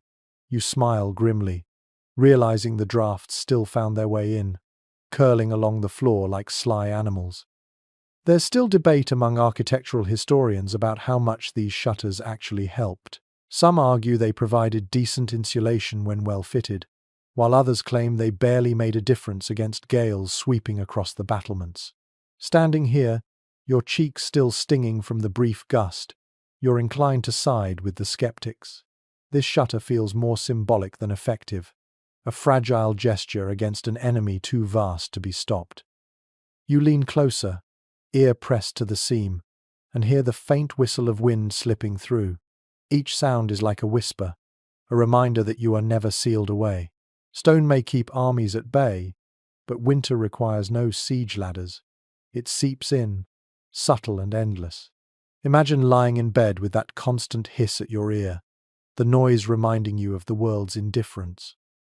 A curious record survives of nobles boasting about coloured shutters painted with crests or designs, as if decoration could disguise the draught. But paint didn't keep out cold any better than plain wood.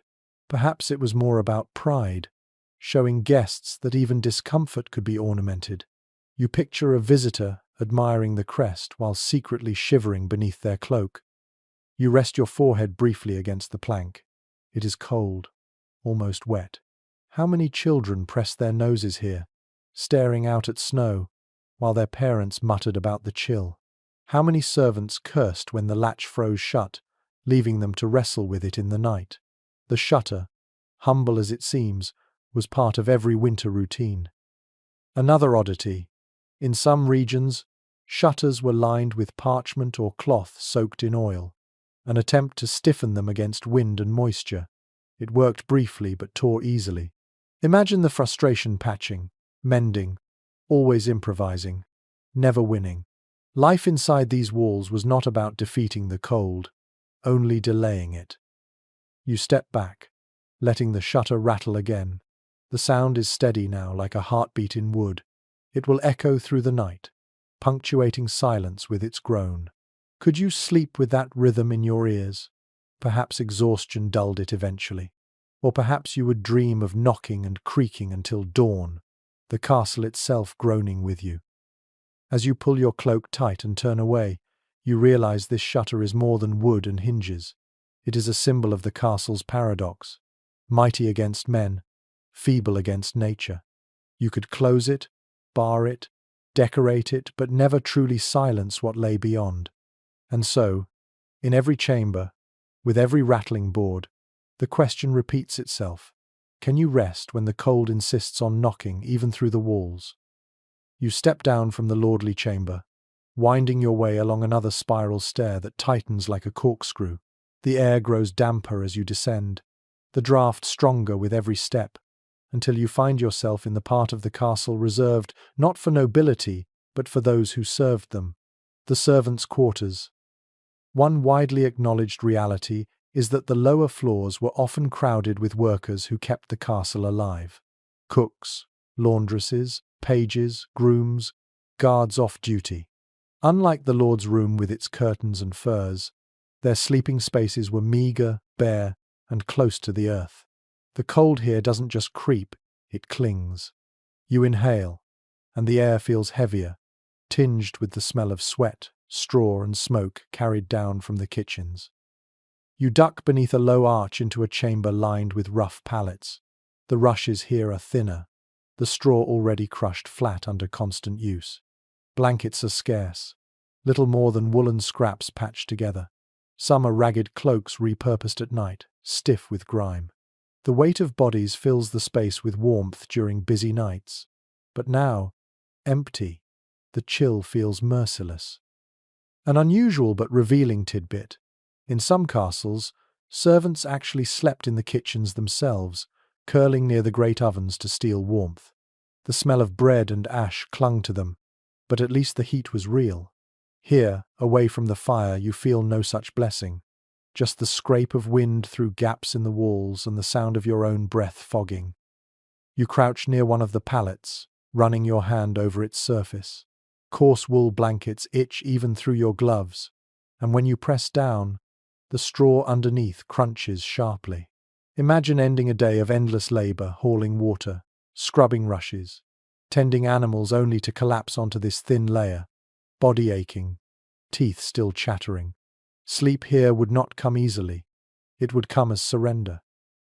There's still uncertainty among historians about whether servants had any bedding at all beyond straw. Some records suggest they slept directly on the floor, huddled in cloaks, while others describe basic pallets provided in larger households. The truth, as so often, probably depended on the wealth of the castle and the luck of the servant. But one thing is certain: Comfort was a luxury reserved for those upstairs. You glance around the room and see how tightly the pallets are arranged. Elbow to elbow, knee to knee. People must have lain here like sardines, not out of choice but necessity. And yet that closeness carried an advantage. Shared body heat. In the absence of thick blankets or roaring fires, warmth came from proximity. You imagine the sound of dozens of breaths, the shuffle of limbs, snores and sighs weaving together into a ragged lullaby. Did they mind the closeness? Or was it simply another fact of life, endured without thought? A curious belief recorded in folk tradition. Some people swore that sleeping too close together allowed illnesses to spread faster, while others believed the opposite, that crowding together warded off fevers by keeping the body warm. The debate never fully settled, but either way, servants had no choice. Their lives depended on duty, not preference. You sit for a moment on one of the pallets, feeling the cold rise up from the stone beneath. Even with layers of straw, the dampness creeps through. Your mind drifts to a servant lying here, perhaps dreaming of the kitchen fire upstairs or the warmth of a stolen fur. For them, sleep must have been less about comfort and more about collapsing into unconsciousness after exhaustion. You notice a small wooden chest in the corner, its lid warped. Inside, scraps of fabric and maybe a patched tunic are visible. No silk, no velvet, only rough homespun. Clothing doubled as bedding here. Garments pulled tight around bodies at night, every stitch doing double duty. Nothing was wasted.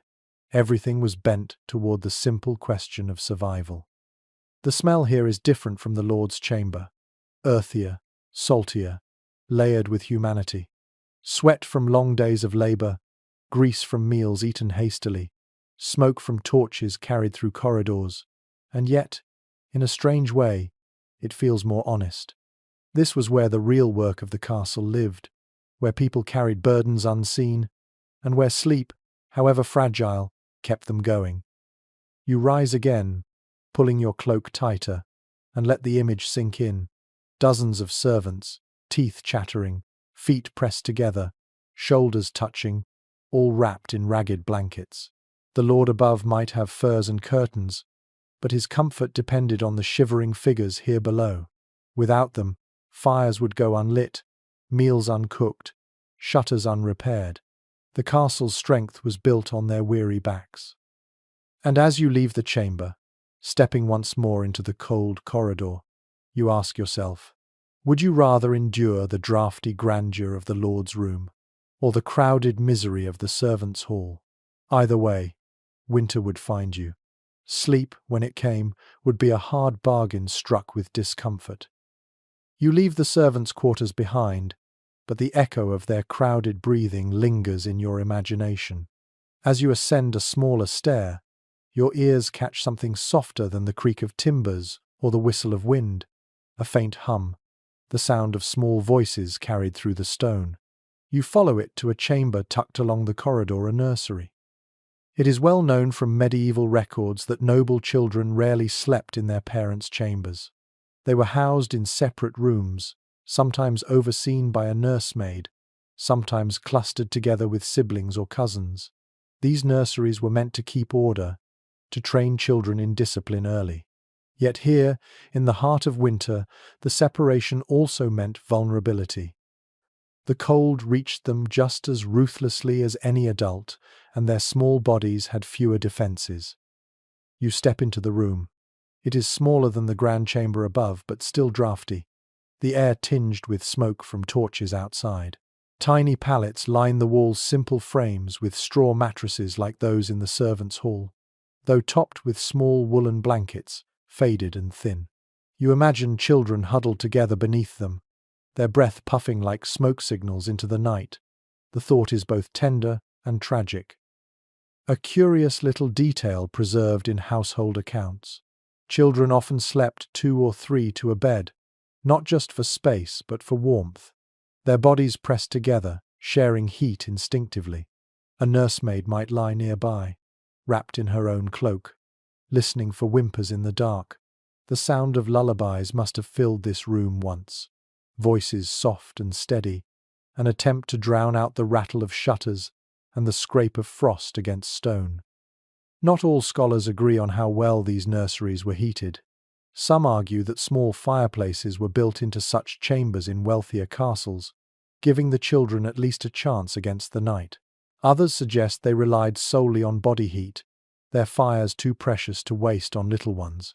Either way, standing here now, you feel no trace of warmth in the air, only the silence, deep and brittle, like glass waiting to shatter. You crouch by one of the tiny beds. The blanket is rough, patched from scraps of older cloth, stitched hastily by hands that knew necessity better than artistry. You lift it and find it stiff, smelling faintly of lanolin. Beneath, the straw mattress crunches as you press down, the sound echoing in the chamber like a sigh. Imagine a child tossing here, itchy from stalks, shivering beneath thin cloth, trying to curl into a ball to conserve heat. An odd belief once whispered in rural households. Children who slept too warmly would grow weak, while those accustomed to cold became strong. Perhaps such sayings were born from necessity, excuses for thin bedding and draughty rooms. But you wonder how many fevers, how many shivers were endured in silence under that philosophy. You walk slowly across the room, your boots scuffing the floor. In the corner stands a wooden cradle, its rockers worn smooth. You give it a slight push, and it creaks forward and back, the sound oddly mournful. Inside, a wool-stuffed cushion lies flat. You picture an infant bundled in swaddling bands, arms pinned, body stiff, face peeking out while cold air brushed against fragile skin. How many nights did nursemaids pace this floor, whispering prayers that the baby would last till spring? The nursery also carried noise of a different kind. Children whispering stories, giggling under blankets, or crying when the draughts were too sharp. Their voices would have woven into the soundtrack of the castle night. Sleep here was not silence but shared chaos, muffled into something like comfort by the mere presence of others. A curious custom. Some families hung charms or religious tokens above children's beds, hoping to ward off night spirits thought to roam draughty halls. Bells, beads, even small bones were tied to string, clinking softly when the wind shifted. Whether protection worked or not, the sound of such trinkets must have blended strangely with the creak of shutters and the sigh of straw. You pause, closing your eyes. You can almost hear it now. The restless shuffle of little bodies, the hum of a lullaby, the faint rattle of charms above. And beneath it all, the steady drumbeat of cold pressing through stone. These children, heirs to titles and lands, slept no more soundly than the servants below. In the end, everyone in this fortress was equal under winter's rule.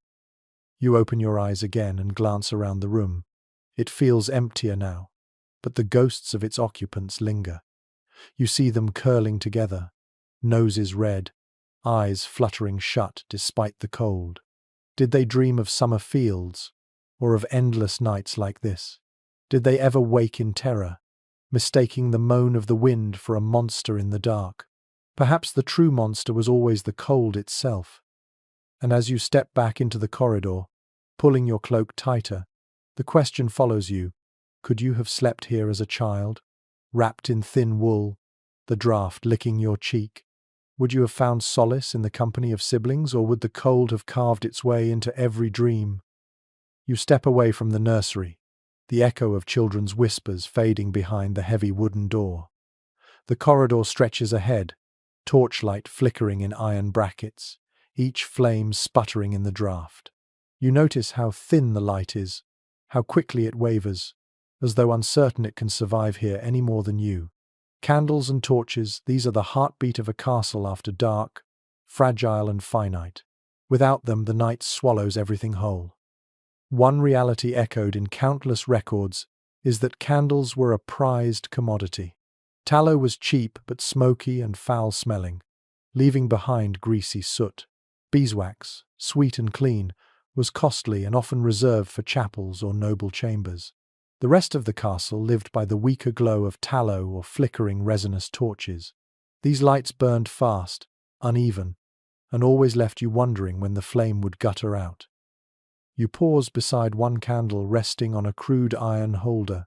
Its flame bends in the draught, shrinking low, then flaring tall, shadows shifting with it. The wax has dripped down in rivulets, hardened into stalactites along the base. You lift your hand and feel almost no heat, only the faintest trace of warmth. The light, not the heat, was what mattered. And even that was unreliable. Imagine lying in bed, eyes fixed on a single candle, praying it would last the night so you wouldn't wake in absolute darkness. An unusual but memorable detail. Some households reused every drop of wax, scraping hardened drips from holders, melting them down to form new candles. Servants spent hours collecting, remolding, and trimming wicks. Even so, light was never abundant. The castle at night was dim, smoky, punctuated by small, glowing islands in vast seas of shadow. Historians continue to debate just how dark medieval interiors truly were. Some argue that with constant fires, torches, and candles, halls could be bright enough to conduct business even after sunset. Others suggest that for most residents, the night was nearly impenetrable, with only a few key spaces illuminated. Standing here, watching the candle flame tremble, you believe the latter. Light feels precious, fleeting, and darkness presses on every side. You step further down the corridor. The torches hiss as drops of resin drip onto the floor, the smell sharp and tar-like. Smoke clings to the air, catching in your throat. You cough softly, and the sound feels loud, almost intrusive in the quiet. The air itself tastes burned, bitter on your tongue. To live here was to inhale smoke every day, lungs blackened not by industry but by survival's fire. A curious little superstition once attached itself to candles. Some believed that if a flame sputtered or bent suddenly, it meant spirits had entered the room. Imagine the unease already surrounded by shadow, already cold, and now you see your candle dance strangely.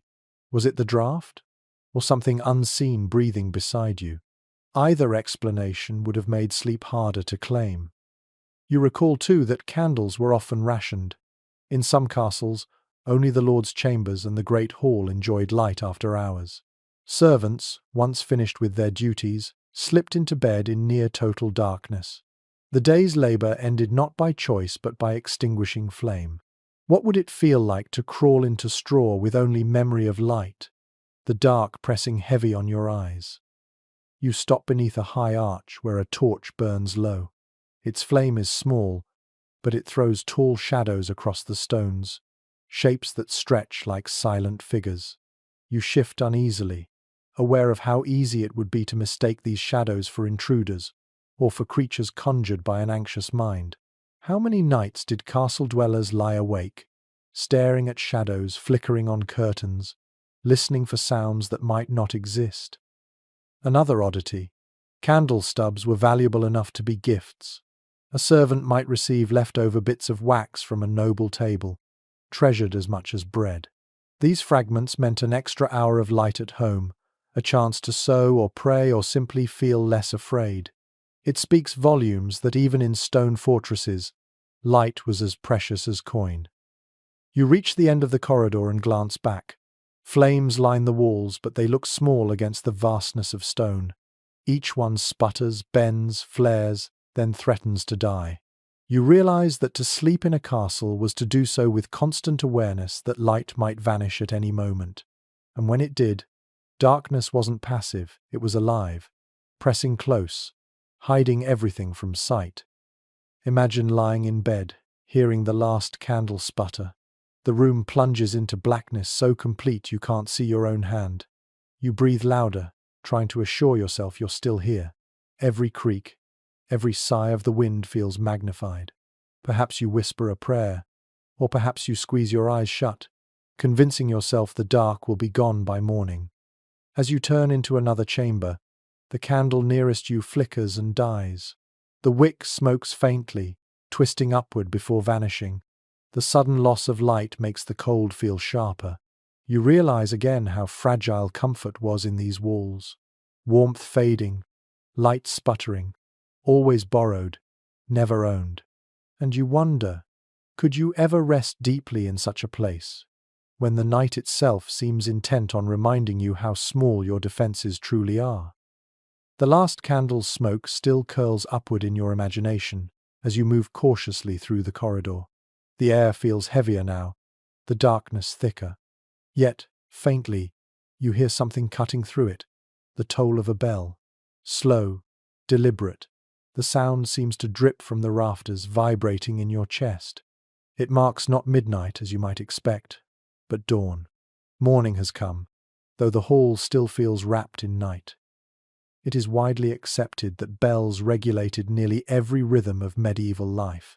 They marked the hours of prayer, the call to meals, the beginning of labor, and in winter, when the sun rose late and lingered little, bells reminded everyone that morning had arrived, even if the sky outside still glowed faintly grey.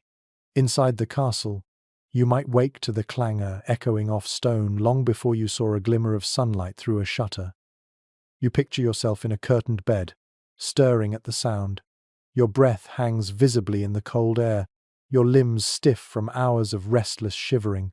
The bell offers no warmth, it simply insists that sleep is over. You push back the furs, each movement a negotiation with the cold. Every step to the floor feels like plunging your feet into an icy stream.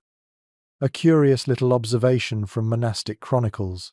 Some bells were rung with extra vigor on especially cold mornings, not only to summon, but to rouse. The belief was that people would cling to bed too long otherwise, hoping to burrow deeper into warmth.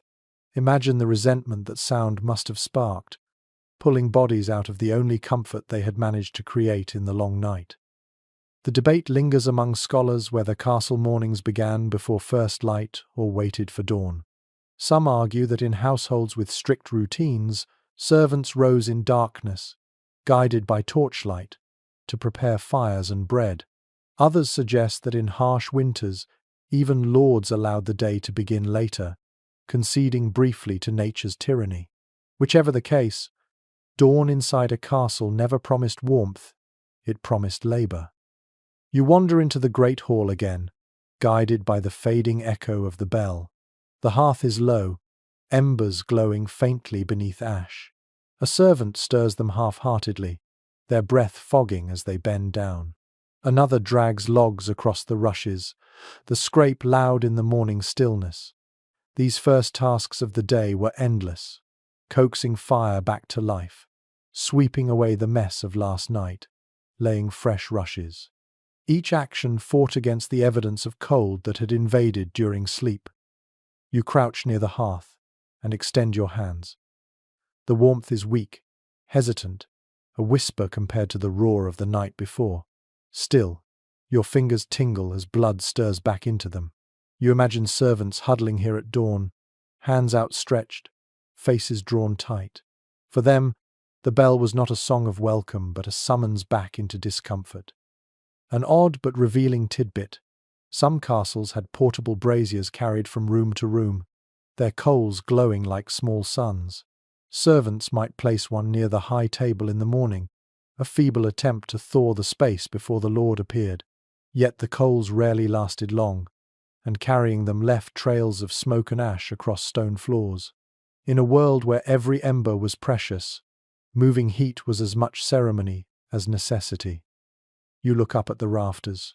Frost glitters there, clinging to beams, proof that the night's chill penetrated even here. A pigeon flutters suddenly, disturbed from its perch, scattering dust and frost down toward you. The cold is not gone. It lingers in every crevice, mocking the idea of morning. The smell of bread drifts faintly from the kitchens, mingled with the tang of smoke. Your stomach grumbles, but you know breakfast will be plain. Coarse bread, maybe broth, perhaps a weak ale. Enough to fill, not enough to comfort. And as you picture servants balancing trays, their hands trembling from the cold, you realize the day is not about relief. It is about endurance, again and again. One reality that strikes you now: there was no concept of weekend here, no pause for rest. Each morning mirrored the last, bells calling, fires struggling, bodies dragging themselves from straw. Winter turned days into a blur of sameness, a cycle of cold meals, colder beds, and endless chores. Did people even dream of spring? Or was hope too dangerous when frost still painted the beams above their heads? You close your eyes and hear the bell again.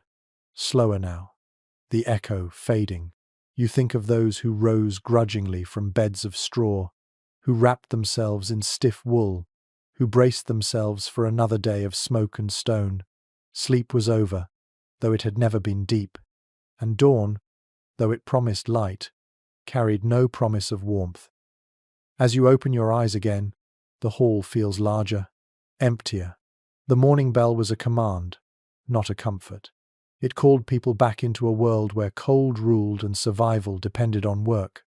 And you ask yourself, standing here with the frost glittering above, could you find the strength to rise each morning to that sound, knowing the night had given you no rest? You step closer to the shuttered window, curiosity tugging you to glance beyond the stone walls. The latch resists, swollen with damp, but finally creaks open. A breath of air slaps you in the face, sharper than a knife, carrying the scent of iron and snow. You lean forward, peering out across the castle grounds, and see it the moat. No longer a pool of shifting water, but a wide, still surface glazed with ice. One reliable truth from medieval chronicles is that moats often froze solid in the depth of winter. Defences that once promised to drown intruders turned into glassy walkways leading straight to the walls. Guards dreaded these seasons, for what protected the castle in summer became a weakness in January. A moat iced over wasn't just silent, it was an invitation. The sight is breathtaking, if unsettling. The moonlight reflects off the frozen sheet, silver rippling across its surface, broken only by cracks like spiderwebs. Snow rests on the edges, untouched, smooth as parchment. It looks peaceful, but you know peace is always deceptive here. Imagine lying in bed, half asleep, and wondering whether footsteps might echo across that frozen skin in the dead of night. A curious tidbit lingers in folk tradition. Villagers near castles sometimes used frozen moats as skating grounds, sliding across on bone skates strapped to boots. You picture children laughing, their voices bright against the hush of snow, even as guards scowled from the battlements above. To the soldiers, the ice was danger. To the young, it was delight. Two perspectives on the same sheet of winter glass. Not all historians agree on how dangerous frozen moats really were. Some argue that the ice often cracked under weight, making it perilous for attackers. Others believe determined raiders used the freeze as cover, sneaking across at dawn. Either way, the moat outside your window seems both beautiful and threatening, a paradox shimmering beneath the moon. You rest your elbows on the sill, feeling the stone damp under your sleeves. The wind slides in around the edges, icy enough to sting your teeth. You can almost hear it whistle across the moat, carrying faint echoes from beyond. The bark of a dog, the groan of a tree. The castle may feel isolated, but sound travels strangely well over frozen water. Nights here were never truly silent. A memory surfaces from old accounts. Defenders sometimes hacked at the ice with axes to keep the moat liquid, working for hours in bitter cold. Imagine the rhythm of steel on ice, the spray freezing instantly on cloaks, the exhaustion written on every swing. Did they curse as much as they prayed? Likely both. And when the ice thickened again by morning, their labor mocked them, undone by nature overnight. The smell of the air through the shutter is startling sharp, metallic, almost clean compared to the smoky corridors inside.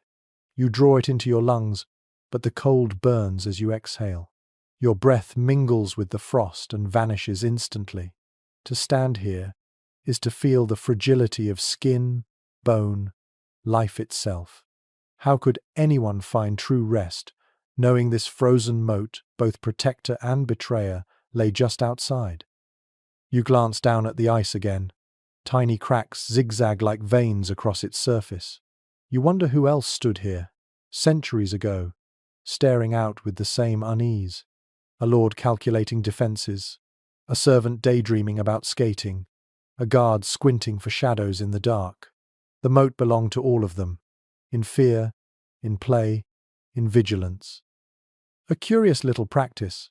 Some households used the moat water for chores when it wasn't frozen, hauling buckets for washing, cooking, even brewing ale. But in winter, when the surface hardened, daily life shifted. Snow was melted instead. A slow and frustrating task, yielding little water compared to effort. Every patch of ice became both barrier and necessity. You close the shutter slowly, the latch groaning as it seals. The wind's whistle dulls, but not fully. The draft still lingers at the edges, sliding along the floor. You step back, cloak tight around your shoulders, and the image of the frozen moat stays with you. A mirror of the night sky below, silent and treacherous. A constant reminder that cold could alter not just comfort, but safety itself. As you turn away, you realize that sleep inside these walls was never only about battling drafts or straw beds. It was also about fear, fear of what the winter transformed outside. Could you close your eyes, knowing that the very water meant to defend you had become a frozen bridge? Would your dreams hold peace, or would they echo with the sound of footsteps creeping across the ice? You close the shutter, but the image of the frozen moat clings to your mind like a shadow. If the moat was a paradox protector and betrayer, then what of the men stationed beyond it? Somewhere out there, on the ramparts or by the gatehouse, a lone guard stamps his feet against the frost. The thought draws you out into the bailey, your cloak heavy, the night pressing down like iron. It is well documented in chronicles that castles never truly slept. Even as nobles and servants curled into straw and furs, the night watch remained awake, pacing the walls, listening for sounds in the dark. These sentries endured the cold without roaring fires or curtains to shield them. Their only companions were weapons, lanterns, and their own stubborn determination not to nod off. You imagine standing in their boots, leather stiff with ice, fingers numb around a spear, breath plumes in great white clouds, whisked away by the wind before your eyes can follow them. Each inhale bites the back of your throat, each exhale leaves your lips cracked. The sky above glitters with stars, but the beauty doesn't comfort it, only reminds you how vast and indifferent the night really is. A curious little anecdote from military records. Guards sometimes tucked hot stones into their cloaks, carried up from the kitchens just before their shift. Wrapped in cloth, the stones radiated heat for an hour or two before cooling. Imagine the relief of clutching one to your chest, the warmth ebbing slowly like a fading heartbeat. By the time the stone was cold, your shift was far from over. Historians remain divided on whether guards truly kept strict vigilance or often dozed at their posts, lulled by monotony and exhaustion. Punishments for sleeping on duty were severe, sometimes fatal, so the risk was great. Yet the human body has limits.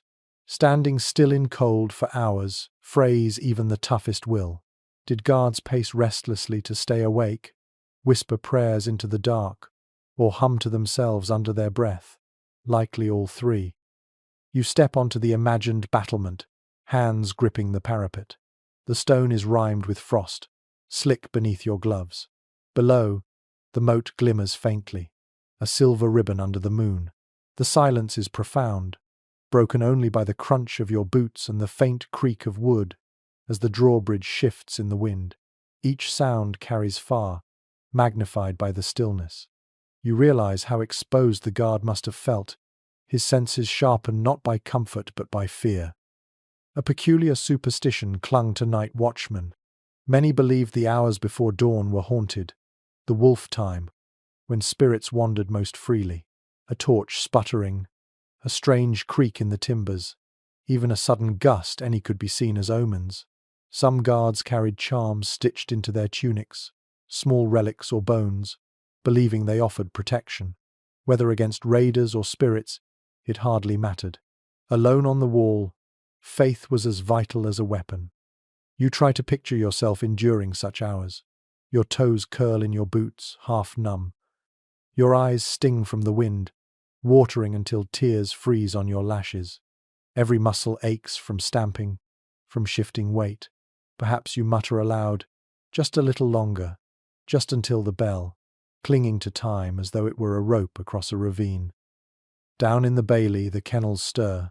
Dogs bark suddenly, sharp and wild, echoing against stone. Your heart leaps. Was that an intruder? Or just a fox skirting the walls? The dogs settle again, leaving silence heavier than before. That silence is its own enemy, wearing down resolve, convincing you nothing matters until you blink and miss the shadow crossing the moat. One harsh truth: guards were expendable. If one froze to death on duty, another filled the post. Chronicles tell of men found stiff at dawn, their spears still upright beside them, as though they had refused even in death to abandon their station. Did they die standing from loyalty, or because their bodies simply locked into place? Either way, the image haunts you. You lift your head and watch the stars a moment longer. They shine sharp, distant, and utterly indifferent. To a guard, they must have been both comfort and torment. Comfort, because they gave light. Torment, because they reminded him how small he was beneath them. Could you rest after such a shift? Could you return to a straw bed and find sleep when your bones still ached from hours in the frost? The thought lingers as you step back from the imagined parapet, cloak pressed close. The guard on night watch was perhaps the loneliest figure in the castle, awake while all others dreamed, wrestling not only with fear of attack, but with the relentless cold gnawing at his resolve. And you wonder, in such a role, was sleep ever sweet when it finally came? Or was it haunted always by the memory of shadows that might or might not have moved in the dark? You leave the parapets behind, slipping back toward the heart of the castle, where a different kind of night watch burns. Down a set of stairs and through a narrow arch, you enter the kitchens. At once the air changes. It is still cold, but here you feel a pulse of warmth radiating from the hearths, faint embers still glowing under heaps of ash. The smell of char lingers, bread crust, roasted meat, a faint sweetness of spilled ale. It is generally accepted in studies of domestic life that castle kitchens were among the warmest rooms in the fortress. Ovens built into thick stone walls retained heat long after fires were doused, and bread baking in particular kept the air cozy compared to other chambers. But warmth here was fickle. At night, when fires dwindled to glowing coals, the kitchens cooled quickly. Servants who lingered found comfort for an hour, only to be chased out again by drafts slipping under doors. You crouch near one oven, brushing aside ash with the toe of your boot. Heat seeps out sluggishly, just enough to thaw your fingers. Imagine yourself a scullion, stealing moments of drowsy warmth here before a cook discovered you. Perhaps you would curl in the corner, cheek against a flour sack, trying to drift into sleep. Yet flour dust would choke your breath, vermin would rustle near your ears, and the cold would creep back once the coals faded. A curious little custom recorded in some manorial accounts. Bakers often began their work before dawn, so by the time the household stirred, fresh bread already filled the hall. That meant night in the kitchens was not silent, but punctuated by the thud of kneading, the scrape of peels sliding loaves into ovens, the crackle of kindling coaxed to flame. Sleep for the workers here was a fractured luxury, stolen between batches, their dreams scented always with yeast and smoke. Historians disagree about how much heat from the kitchens reached the rest of the castle. Some argue that the ovens acted as natural radiators, warming adjacent chambers. Others insist the benefit was minimal, lost to thick walls and high ceilings. As you stand here, the evidence seems clear. Even next to the hearth, your toes still ache from the cold. Comfort is immediate but not lasting, a flame too small for so much stone. You trace your hand across a wooden table scarred by knives, the surface dusted faintly with flour. You imagine servants rolling dough here, their fingers stiff with cold despite the fire. They must have laughed sometimes, or bickered, or whispered gossip, the sounds bouncing off low ceilings. This room, warmest in the castle, was also the busiest. The warmth itself came at the cost of endless labor. An odd anecdote. In some kitchens, servants tucked dough into their sleeves to soften near their skin before baking. The body became an oven when the real fire lagged. Imagine lying down to sleep later, cloak stiff with dried flour, the smell of yeast clinging as if you were part of the bread itself. Comfort and labor entwined so tightly that they could never be separated. The room grows darker as the coals fade further. You notice frost edging the barrels of water, the surface glazed thinly like glass. Even here, where heat once roared, the cold waits patiently for its turn. The stone walls release chill steadily, a reminder that warmth was never permanent inside a fortress. Servants might huddle near the oven after work, but by dawn the kitchen felt like any other chamber, inhospitable. You kneel to the hearth and poke at a coal with a stick. It glows briefly, a ruby buried in ash, then dims again. That single pulse of warmth is oddly comforting, yet its fragility unsettles you. To sleep in a castle was to live by these embers, fleeting, faint, never enough. Another curious truth. Animals sometimes shared the kitchens, not only for scraps but for the heat. Cats prowled for mice, dogs curled by the ovens, chickens roosted in corners. Their presence was noisy, messy, but their warmth undeniable. Imagine falling asleep here, pressed against a sack of flour, with a hound's flank against your back and the faint rustle of feathers overhead. Perhaps that was the truest comfort the kitchen offered. You rise again, brushing ash from your cloak, and glance once more at the ovens. Their mouths gape black and empty now, like cavernous eyes. In a few hours, they will roar with life again, filling the air with steam and smoke. But at night, they remind you of a cruel rhythm. Warmth is borrowed, never kept. As you leave the kitchen, stepping back into the corridor where cold waits like a patient adversary, you ask yourself, if you were a servant here, would you risk curling up in the kitchen each night? Soot staining your skin, flour clogging your breath, animals snuffling near your face? Or would you trudge back to the straw pallets in the damp quarters, resigned to the frost? Either way, the morning would still find you weary, for true rest was rare in these walls. You step out from the kitchens, brushing a dusting of flour from your cloak. The faint warmth fades almost immediately, replaced once again by the castle's clammy breath. As you make your way down a side passage, you pass through a laundry space, though in this season the word feels like a cruel joke. Here, the cold takes an even stranger form, for what was once wet fabric stiffens into boards of ice. One well-documented fact of medieval life is that laundry in winter was dreaded. Clothes were washed rarely to begin with, partly because soap was harsh, partly because drying them was an ordeal. In the depths of January, tunics and sheets hung out in the courtyard froze solid, stiff as armor plates. You imagine lifting a shirt from the line only to find it rattling like wood in your hands. Impossible to fold, impossible to wear. You run your fingers over a linen cloth draped on a rack near the wall. It is stiff, frozen into the shape of the wind that caught it before it dried. The fabric crackles faintly as you touch it, brittle and unyielding.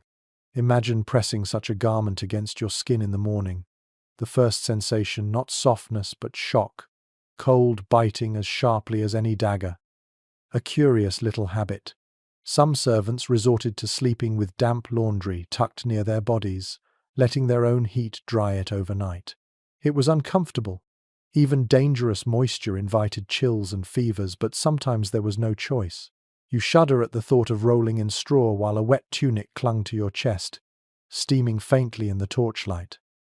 There is still scholarly debate about how often noble households insisted on fresh linens during winter. Some argue that wealthy lords demanded frequent changes, regardless of the hardship. Others suggest that even they conceded to the season, tolerating weeks in the same garments rather than endure the misery of frozen cloth. Whichever the truth, you suspect every winter was a compromise between cleanliness and survival. You picture the laundresses at work here, hands raw and red, plunged into icy water hauled from the moat or melted snow. Soap stings their cracked skin, breath fogs above their tubs, and their arms ache from wringing heavy cloth. At night, those same hands still throb, while the garments they washed hang stiff and useless in the cold air. Sleep for them must have been shallow, haunted by pain in their knuckles, the smell of lye lingering on their fingertips. The sound of fabric rustling interrupts your thoughts. You turn and see another sheet, swinging faintly as a draft slips through a crack. It creaks like wood as it moves, frozen folds clinking together. The image is eerie. Clothes that behave like boards, bedding that becomes sculpture instead of comfort.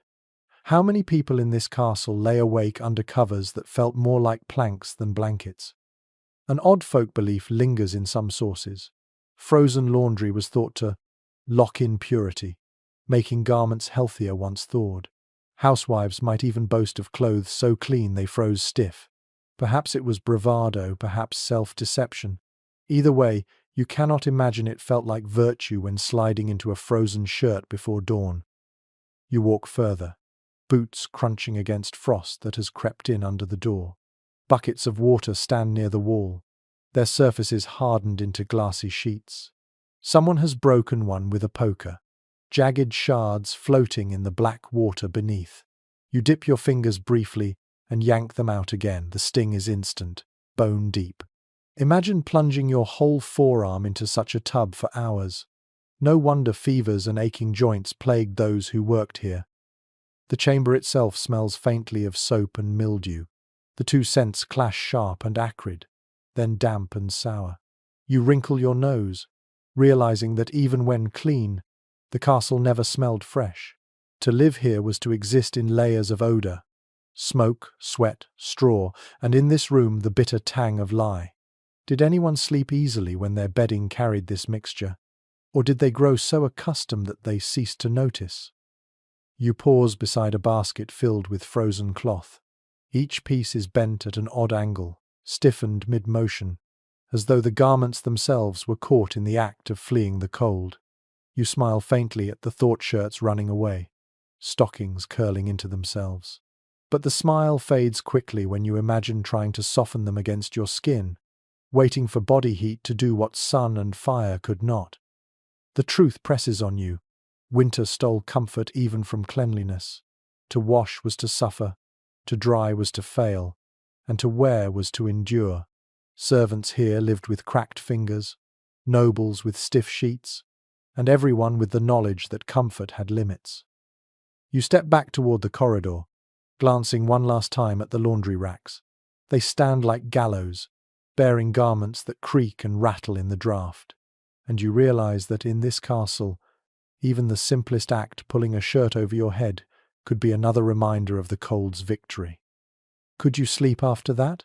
Could you crawl under frozen covers, your skin stinging, your nose full of soap and mildew, and pretend you were at peace? Perhaps exhaustion made it possible, but true rest? You doubt it. The cold finds ways not only into your chamber, but into the very fabric of your life. You leave the stiff, frozen garments behind and make your way toward the outer bailey. The smell changes as you descend: less soap, more hay, dung, and the unmistakable musk of animals. You follow the sound of low knickers and shifting hooves until the stables loom before you. Their doors creak wide, and a different kind of warmth greets you, thick and steamy, rising from living bodies rather than hearths. It is a well-attested fact that castles often relied on their animals as a secondary source of heat. Horses, oxen, and even pigs produced warmth through their sheer bulk, their breath fogging the air in great plumes. Stable boys, weary from long days of mucking stalls, sometimes dozed in corners, grateful for the radiating heat of the animals they tended. Compared to icy chambers upstairs, the stables could feel almost hospitable. You step inside, boots sinking into straw damp with melt and manure. The smell is heavy, earthy, pungent, yet oddly comforting. A horse stamps its foot, the sound ringing against the timber beams. Another exhales sharply, a gust of steam billowing from its nostrils, momentarily warmer than any torch. Imagine lying down nearby, cloak pulled tight, body pressed into straw, and letting the animal's warmth seep into your bones. Discomfort mingles with relief. A curious little glimpse into medieval life. Pigs were sometimes brought into human living quarters during severe winters. Their heat was so valuable that families treated them like mobile furnaces, despite the mess. In a castle, animals stayed mostly in their stables, but servants still slipped inside for warmth. You can almost picture a boy curled against a dog by the horse's legs, drifting into uneasy dreams while hooves shifted inches away. Scholars still debate whether noble families ever stooped to sleeping in the stables themselves during bitterest winters. Some suggest it was unthinkable, a collapse of dignity. Others argue that necessity sometimes blurred all boundaries.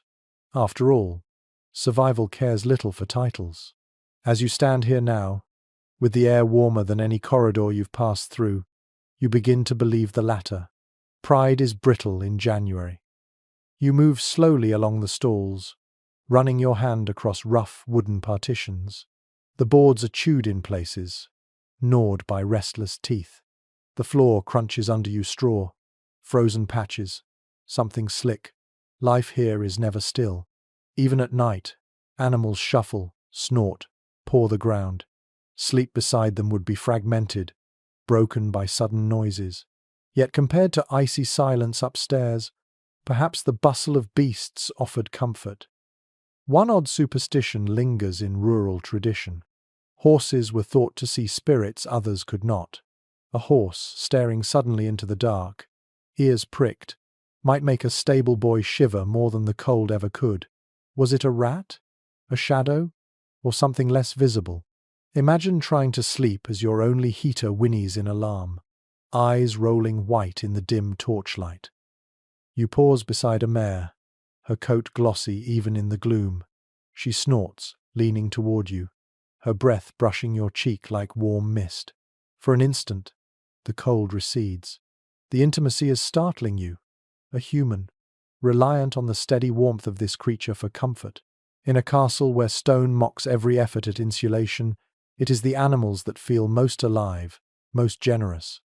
You glance toward the ceiling beams, thick with cobwebs, and see condensation dripping steadily, warmed by body heat below. The air is damp, cloying, but undeniably warmer than any chamber you've visited tonight. To live in a stable was to trade one discomfort for another, smell and noise in exchange for heat. Would you make that bargain? Many did. The straw beneath your feet shifts as you move. It is damp, heavy, but still softer than bare stone. A boy asleep here might wake itching, but at least he wouldn't wake with frost clinging to his blanket. Sleep was never luxurious in the castle, but sometimes it was less miserable in places not designed for humans at all. You breathe deeply, letting the stable air fill your lungs. It carries more life than the smoke-thick corridors and the frozen chambers. You realize that for all its filth, this space feels more habitable. Animals, unaware of the drafts, simply breathe, eat, and sleep. Their indifference is oddly reassuring. Perhaps to rest here is to borrow not just their warmth but their calm. And as you step back toward the door, the warmth ebbs quickly, stolen by the night beyond. You glance once more at the horses, steam curling above them like ghosts of summer. You wonder, if given the choice between a curtained bed with icy draughts and a patch of straw beside a beast, which would you choose? Could you surrender dignity for warmth? Or would you cling to ceremony while shivering through the night? You leave the stables reluctantly, the damp warmth of animals clinging faintly to your cloak as you climb back toward the inner ward. The air grows sharper again, biting at your nose and stiffening your fingers. A bell tolls faintly in the distance, calling not to labor this time but to devotion. You follow the sound into a small side building, the castle chapel. It is generally acknowledged that nearly every castle of note contained a chapel or oratory. Faith was woven into daily rhythms, and even in the deepest winter, prayers were offered morning and night. Yet stepping into the chapel does not mean stepping into comfort. The space is colder than the hall, the walls rising high, stone arching into shadows. Torches burn faintly in sconces, but their light is weak compared to the vast darkness above. You move down the nave, your boots echoing off flagstones. Each step sounds louder here, swallowed quickly by the silence that clings like frost. The benches are narrow and hard, polished smooth by generations of knees and elbows. You lower yourself briefly, and the wood chills through your cloak instantly, numbing your thighs. Imagine sitting here through long services, shivering as chants echoed while your body begged only for warmth. A curious little tradition. Herbs were sometimes burned in censers not only for symbolism but also for scent. Frankincense and myrrh masked the odor of damp clothing and unwashed bodies. Yet smoke rose slowly, filling the high arches, stinging eyes and throats. You picture worshippers coughing softly as they knelt, incense mingling with the ever-present draughts. Faith demanded patience, and patience demanded endurance. Not all historians agree on how well chapels were heated. Some argue that wealthy lords installed small hearths or braziers to keep noble families comfortable during worship. Others insist the cold was accepted as part of the sacred experience, a kind of penance woven into prayer. Standing here now, your breath curling in front of you, you lean toward the latter. The chill feels deliberate, almost purifying, as though discomfort itself were part of the devotion. You kneel on one of the prayer cushions near the altar. The fabric is stiff, stuffed with straw, edges fraying. As your knees press down, a sharp stalk jabs your skin, and you hiss softly. The altar above gleams faintly with candlesticks, their flames tiny compared to the vastness of the space. The flicker lights painted saints on the walls, their colors dimmed by centuries of smoke and frost. Their eyes seem to follow you, solemn and steady, watching as you shift uncomfortably in the cold. An unusual but memorable belief. Many thought that prayers rose more swiftly in cold air, the breath of worshippers visible as proof of devotion. To see your words curl like smoke toward the rafters must have felt miraculous.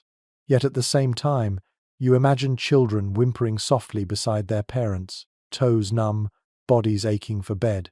Sacredness and suffering shared the same pew. You pause and listen. The chapel is never fully silent. Somewhere high above, the timbers creak as frost tightens. A draught whistles through a slit in the wall, tugging at your hood. The candles sputter when it reaches them, their flames bowing low. You wonder how many worshippers mistook such noises for omens, hearing messages in the creak of rafters or the hiss of wind. Perhaps they prayed harder in response, clinging to the hope that faith could outlast discomfort. Another oddity. Some noble families chose to be buried within their chapels. Tombs carved along the sides of the nave. Cold stone effigies rest here, hands folded in eternal prayer. At night, lying in bed with the chapel only a few rooms away, you might wonder, do the dead sleep more soundly in this cold than the living? Or do their memories linger, restless in the draughts that rattle the shutters? You stand and step closer to the altar, running your hand over the edge of the stone. It is polished, smooth but cold as ice, leaching heat from your fingertips. You imagine a priest lifting a chalice here, his breath visible, his hands trembling slightly. Did faith numb him to the cold, or did he grip the cup tighter, praying for both salvation and warmth? You glance back toward the benches, imagining the congregation assembled in winter, cloaks drawn tight, shoulders hunched, voices rising together in chant. Their unity might have offered more comfort than the fire ever could. To sing together in the cold was to remind yourself that you were not alone, that frost could stiffen limbs but not spirits. And yet, as you turn toward the door, you cannot help but wonder, after kneeling in such chill, could you return to your chamber and truly sleep?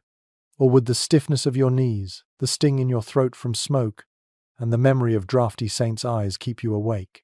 Perhaps faith itself was the only blanket strong enough to let weary souls drift into dreams. You leave the chapel behind, its incense still clinging faintly to your cloak, and step back into the corridor. The hush is heavier now, as though the whole castle has pulled into itself for warmth. Your boots scuff against the stone floor, and a thought nags at you. How often were these surfaces cleaned? The answer lies just ahead, in a chamber that smells not of bread or incense, but of straw, herbs, and something darker, the garderobe. It is generally acknowledged that medieval castles depended on garderobes, small, narrow latrine chambers built into the walls, where waste dropped down chutes into pits or directly into moats. They were practical, necessary, and positioned strategically to keep filth outside living spaces. Yet, outside is a generous word in winter, for the cold rushed in just as easily as smells. To visit a garderobe on a frosty night was to invite the season in through your most vulnerable moment. You push open a narrow wooden door. The chamber inside is tiny, barely wide enough to turn. A stone bench juts from the wall, with a circular hole cut into it. Beneath, darkness swallows everything. The air stings your nose, a mixture of ammonia, damp stone, and the faint metallic scent of frost. You shiver, not just from cold, but from the intimacy of standing where countless others once relieved themselves. A curious practice emerges in some records. Bundles of moss, straw, or even scraps of cloth served as toilet paper. In some wealthier castles, linen rags were washed and reused, though one wonders how often that chore was performed willingly. Imagine fumbling in the dark, your fingers numb, clutching a frozen scrap of cloth. Not luxury, bare necessity. Scholars continue to disagree on how sanitary these spaces truly were. Some argue that frequent cleaning kept odors manageable, while others insist that stench permeated halls no matter what. Standing here, you can believe both. The draft rushing in through the chute masks the smell briefly, but that same draft is icy, cutting straight through your cloak. Which would you prefer? Warmth with stench, or freshness with frost? Neither offers comfort. You lean over the opening, peering downward. The darkness swallows your vision, but you hear faint drips, as though water still trickles somewhere far below. You imagine being a servant tasked with clearing the pit, hauling buckets of waste through the cold, gagging as the wind whipped both stench and frost into your face. Their nights must have ended not in peaceful sleep, but in exhaustion from chores no one wanted to name. An odd tidbit surfaces. Some believed garderobes doubled as protection for valuables. Nobles occasionally hid small items in recesses nearby, reasoning that no thief would dare search amid such filth. A jeweled dagger or pouch of coins, resting beside waste, it seems almost comical, yet perhaps effective. Would you, desperate and shivering, risk reaching into such darkness? You step back and run your hand across the stone wall. It is slick, damp, and cold enough to numb your fingertips instantly. The hole in the bench gapes like a mouth, and the draft pouring upward makes your eyes water. Imagine sitting here at night, cloak clutched tight, every breath a struggle between stench and frost. Sleep afterward would hardly come easily. Your body would tremble with the memory. Another curious belief. The very word garderobe comes from the idea that clothes were sometimes hung nearby, the ammonia in the air thought to repel lice. Whether true or not, you smile grimly at the thought of garments stiffening in the draft, their fabric reeking faintly. To live here was to accept strange compromises, clean clothing stored in a place of filth, prayers whispered in clouds of frost. The sound of wind whistling up the chute makes you shiver again. It moans like a ghost, rattling against the bench. You close the door quickly, pressing it shut, but the chill still seeps through the cracks. The garderobe has left its mark on you, a reminder that even basic needs turned into nightly ordeals in these walls. As you walk away, you glance back once, imagining a weary servant stumbling here in the dark, torch guttering, breath fogging, teeth clenched. Could you have done the same? Could you wake from a straw mattress, drag yourself down cold corridors, and crouch above that gaping chute while frost licked your skin? Perhaps you'd choose the chamber pot instead, dignity sacrificed for a little less misery. And so, another truth of castle nights unfolds. The body never lets you forget its needs, and the cold turns every need into a test. You wonder now, with a shiver, whether anyone in these walls ever truly slept through the night. You walk briskly away from the garderobe, grateful to leave its draught and stench behind. Yet another discomfort lurks in the silence of these stone walls. Vermin. The rushes beneath your boots rustle faintly, though no breeze stirs. You pause, ears pricked, and realize the sound is alive. Tiny claws, quick scurries, the soft gnaw of teeth on wood. You are not alone. One well-established reality is that medieval castles were infested with pests. Rats, mice, fleas, and lice flourished in straw bedding, leftover food, and damp corners. No matter the wealth of the lord, vermin respected no status.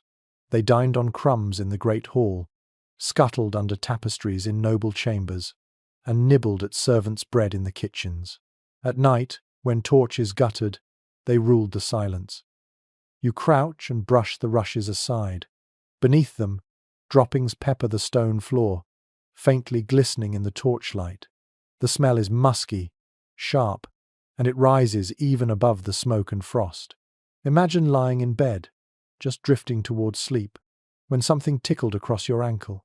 Was it straw or whiskers? The uncertainty alone would snap you awake, heart pounding. A curious tidbit from medieval household guides. Rushes on the floor were meant to be changed several times a year, scattered fresh with herbs like lavender or rosemary, to mask the smell and deter vermin. In reality, many were left for months, layered with filth, grease, and fragments of food. Fleas thrived in such mulch, springing into furs and biting at skin. The herbs may have smelled pleasant for a week, but they were no match for rodents determined to feast. Scholars continue to debate the scale of these infestations. Some argue that rats were so plentiful they influenced health constantly, contributing to lice-borne fevers and spreading fleas that later carried plague. Others suggest the problem was exaggerated, that cats and dogs kept numbers in check. Listening now to the rushes whisper under your boots, you side with the pessimists. The sound feels too alive, too constant, to be anything but a plague of small bodies. You take a hesitant step forward and freeze again as a shadow darts across the wall. A rat, bold and quick, vanishes through a crack near the hearth. The torchlight catches its tail, thick and hairless, before it disappears. Your skin prickles. Imagine trying to sleep while knowing creatures moved inches from your straw pallet, their teeth sharp enough to nibble at food or toes. An odd belief was whispered in some corners of Europe. Rats were thought to be omens, their sudden appearance a sign of misfortune. To see them scurrying across the floor at night was more than discomfort, it was dread, a whisper that sickness or hunger would soon follow. No wonder people muttered prayers before lying down, hoping the night would pass without scratches or bites. You recall, too, that fleas and lice were inescapable companions. They hid in seams of clothing, in wool blankets, in the very straw meant to cushion your sleep. To scratch in the night was inevitable. Imagine the chorus of it, dozens of sleepers in the servants' quarters, all shifting, sighing, clawing at their own skin. Rest came not as deep peace, but as exhaustion overwhelming the itch. You glance toward a small wooden chest along the wall. Its lid is chewed at the corners, holes gnawed straight through. Inside, the remnants of grain are scattered, husks shredded. Servants must have cursed constantly, waging war with traps, cats, and dogs, yet never winning. The castle stored life itself in these chests, and vermin feasted freely. No wall, no stone, no fur curtain could keep them out. Another curious detail: some households sprinkled ashes around beds to track vermin prints in the morning. You picture a lord waking to find tiny footprints crisscrossing the floor near his bedposts. What comfort could follow such a discovery? Would you not lie awake the next night, certain that small teeth and claws were already creeping closer? The air seems to vibrate now, filled with imagined scratching. You rub your sleeve against your cheek, half convinced something crawls there. Sleep in this castle, you realize, was never clean. Even if you banished the cold, even if you layered furs high, there was no escaping the small, unseen world gnawing at the edges of comfort. You picture the servants again, curled tightly on straw pallets, half sharing warmth, half swatting at fleas. You imagine the Lord himself, shifting in his featherbed, scratching at unseen bites while pretending dignity made him immune. Vermin made no such distinctions. They feasted on all, from stable boy to noble. And so, as you move toward the stairwell, your ears still straining for claws in the rushes, you cannot help but wonder, could you ever relax here? Could you close your eyes knowing that the silence itself twitched with life, that the cold was not the only intruder in the night? Perhaps exhaustion would carry you into uneasy dreams, but rest, true rest, would always be stolen by scratching in the dark. You climb another flight of stairs, boots crunching on grit left in the mortar seams, and push open a heavy oak door. A wave of still, stale air greets you thick with the scent of wool, smoke, and something faintly sour. This is the dormitory used by soldiers and retainers, a long chamber lined with pallets pressed shoulder to shoulder. It is widely attested in castle accounts that garrisons rarely enjoyed private quarters. Men-at-arms slept communally, sometimes 20 or 30 in one hall, their beds little more than straw sacks with thin wool covers. Compared to noble chambers, there was no pretense of privacy here. The only insulation came from numbers. Dozens of bodies, each one radiating heat into the cold air. You step inside and imagine the sound when the room was full. Snoring rose and fell like a tide, punctuated by coughs, sneezes, or the occasional groan of a man shifting in his sleep. Boots thudded on the floor as latecomers tramped in, armor clinking faintly. Laughter might have echoed for a while, coarse jokes traded in the dark, until the cold silenced even humor. Then only breath remained, thick with the musk of sweat, smoke, and ale. A curious detail from muster rolls. Some garrisons were given woolen cloaks specifically to double as bedding. Soldiers wrapped themselves in these at night, the same garments they marched in by day. It meant warmth, yes, but also meant that every stink of the day, mud, grease, horse, followed them into bed. Imagine trying to rest while your neighbor's cloak reeked of damp leather, or while your own still held the sour tang of stale sweat. Historians still debate how tolerable such sleeping arrangements were. Some argue that the sheer press of men created enough warmth that the cold was bearable. Others note that damp and vermin thrived in these crowded spaces, making sleep shallow and restless. Listening now to the silence of the abandoned room, you can believe both. Heat would gather, yes, but so would fleas, coughs, and nightmares. You sit on one of the pallets. The straw crunches beneath your weight, uneven and lumpy, with a faint squeak of vermin disturbed. The blanket smells faintly of smoke, rough against your fingertips. You pull it over your knees, and for a moment you can almost imagine yourself a weary soldier, body sore from drills or battle.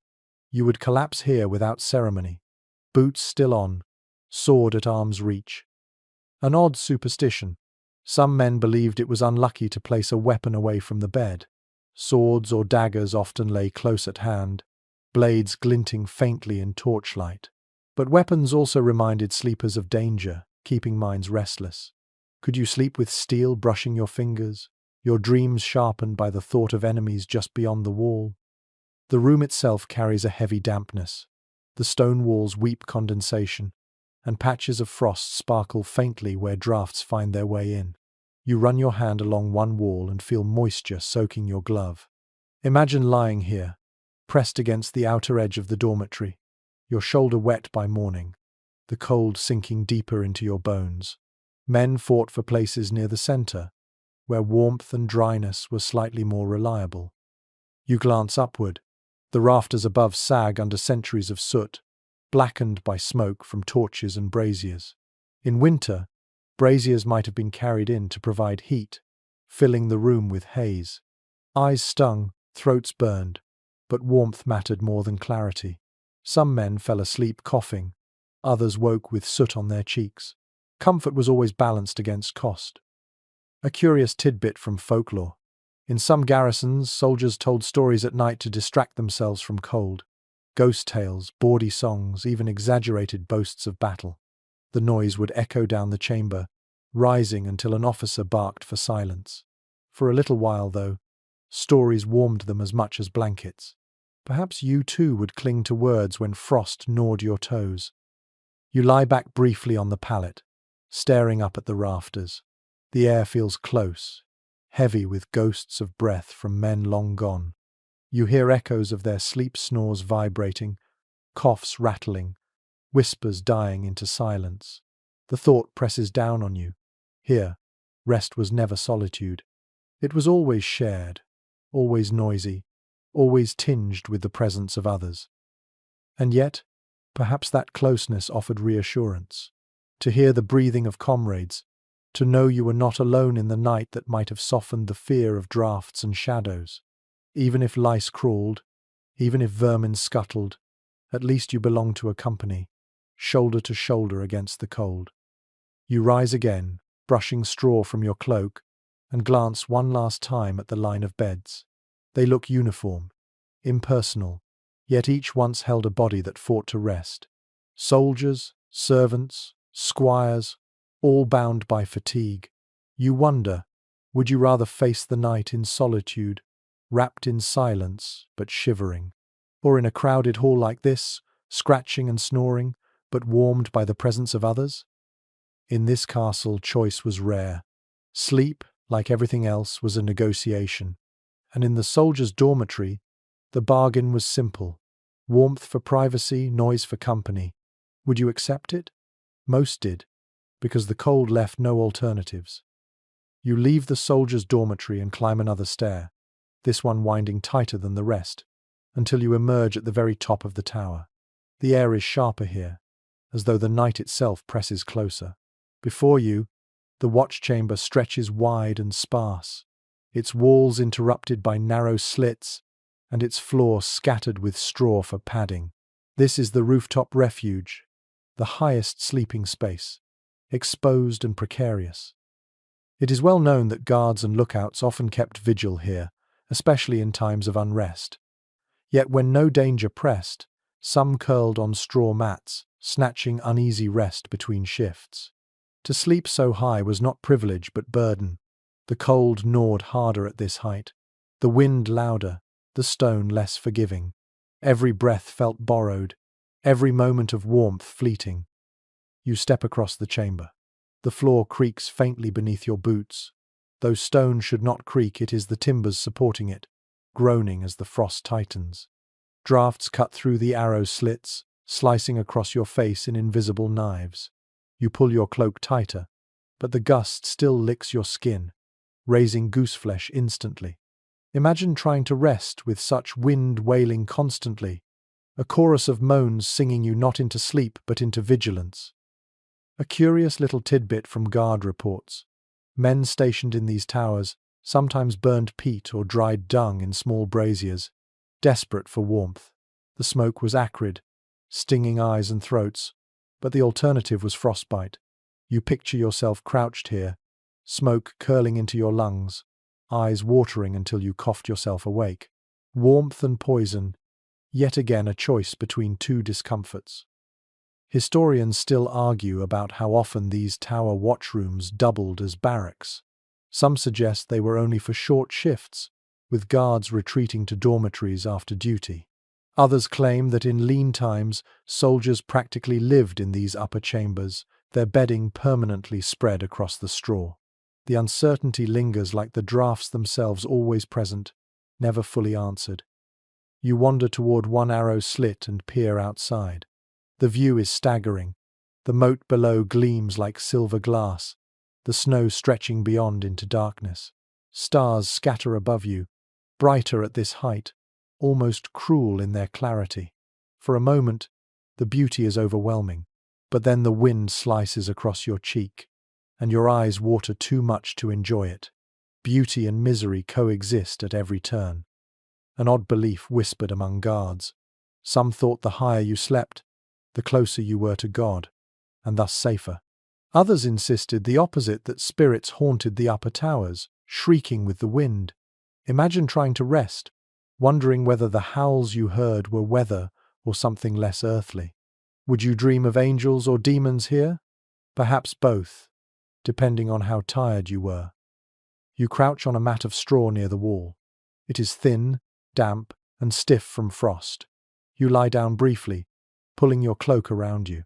The floor beneath is so cold it feels alive, leaching warmth from your back. Each gust of wind through the slit whistles like a flute, rattling your ears. Sleep here would not come as comfort but as collapse, the body giving in after hours of fighting against fatigue. The smell is sharp smoke, damp straw, sweat from guards long gone. You can almost hear them muttering in the dark, stamping their feet, sharpening blades idly to stay awake. Some must have dozed despite orders, jerking awake when wind or comrades shook them. You wonder how many dreams began here, only to end abruptly with a call to arms. Another curious practice. Guards sometimes tucked dogs beside them in these towers, the animals acting as both warmth and alarm. A hound pressed to your side was a better blanket than straw, and its growl at shadows was reassurance. Yet, even dogs shivered in the draught, whining softly through the night. You rise again and move toward the center of the chamber. The emptiness feels vast, echoing with every gust. The torches here burn weaker, their flames bowing constantly to the wind. Shadows leap along the walls, stretched into monstrous shapes. You realize that at this height, the night plays tricks more readily. Every flicker feels like movement, every whistle like a whisper. Could you ever relax enough to dream, knowing the world pressed on every side? You close your eyes and imagine it, lying here in the straw, cloak drawn tight, blade in reach, wind keening endlessly. You drift in and out, never deeply, always half listening for footsteps on the stairs or wings across the sky. And when you wake, your body aches, your eyes sting, your mind is no clearer than before. The tower chamber is not a place for sleep, it is a place where sleep intrudes, uninvited, dangerous, shallow. As you turn toward the stair once more, you know the men who rested here did not dream of peace. They dreamed of survival, and even that felt fragile. You descend from the tower chamber, legs stiff from the imagined chill, and wander back toward the heart of the keep. Here, in the larger halls and passages, life never truly quiets. Even at night, not every soul is asleep. Somewhere, the restless pace of footsteps echoes faintly. A door creaks open, closes again. A cough stirs in the distance. The castle, like a body, shifts in its slumber. It is well known that medieval castles never fell into total silence. Servants worked in shifts, guards patrolled, fires were tended. People moved at all hours, carrying coals, hauling water, checking shutters. For every sleeper, another was awake, muttering under their breath, shoulders hunched against the cold. To live in a fortress was to share space with hundreds of others, and their needs, duties, and noises invaded your rest as surely as drafts did. You pause at the junction of two corridors. From one direction comes the clatter of a bucket. From another, the faint bleat of a goat disturbed in its pen. Overhead, timbers groan as if the roof itself dreams uneasily. You tilt your head back, listening, and realize how fragile sleep must have been with such a soundtrack. A curious little note from household records. Servants often carried embers in covered pans late into the night, transferring fire from the kitchens to chambers. Their footsteps echoed on stone, the faint rattle of iron lids announcing their passage. For those trying to rest, such sounds were both comfort and disturbance. Comfort because fire was being delivered, disturbance because footsteps meant wakefulness intruding. Historians are divided on whether nobles managed deeper rest than their servants. Some argue that curtains, furs, and feather beds created a pocket of comfort strong enough to drown out noise. Others insist that even lords stirred at every creak, just as vulnerable to anxiety about drafts, intruders, and pests. Walking here, with echoes bouncing around you, you sense that no one was immune. Noise carried everywhere. You step into a side chamber and notice how the door scrapes the floor, wood dragging against stone. The sound makes you wince. Imagine dozens of doors like this, opening and closing at odd hours. Sleepers would wake, mutter, roll over, and try again for rest. A castle never sounded like peace, it sounded like labor. An odd superstition. Many believed that strange nighttime noises were caused not by people but by spirits wandering the halls. A rat scurrying across rushes, a shutter banging in the wind, a servant's hurried step, all could be blamed on ghosts. Whispers of hauntings drifted from chamber to chamber, making every creak a little more frightening. How many children, curled under thin blankets, trembled at sounds their parents dismissed as nothing. You move toward the great hall again, hearing faint chatter. Two servants linger by the hearth, voices low. One laughs softly, a brittle sound, while the other hushes them. Conversations like these must have been common, whispered in corners, filling the hours when sleep would not come. Perhaps they traded gossip about their lords, perhaps complaints about the cold, perhaps simply nonsense to pass the time. For them, speech was a shield against silence. You sit for a moment on a bench, imagining the hall full. Snores echo from one corner, whispers from another, the shuffle of a guard changing post, the creak of doors, the drip of melting ice from rafters. The night is alive, never still.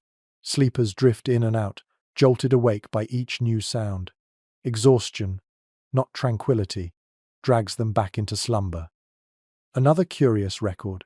Castle bells sometimes rang even at night, marking canonical hours for prayer. Monks within or nearby chapels rose to chant, their voices carrying faintly through corridors. For others, the sound was only another intrusion, slicing into fragile rest. You imagine lying in straw, just drifting off, when the bell clangs and chants rise, forcing your mind to stir once more. You close your eyes and listen harder. You can almost hear it.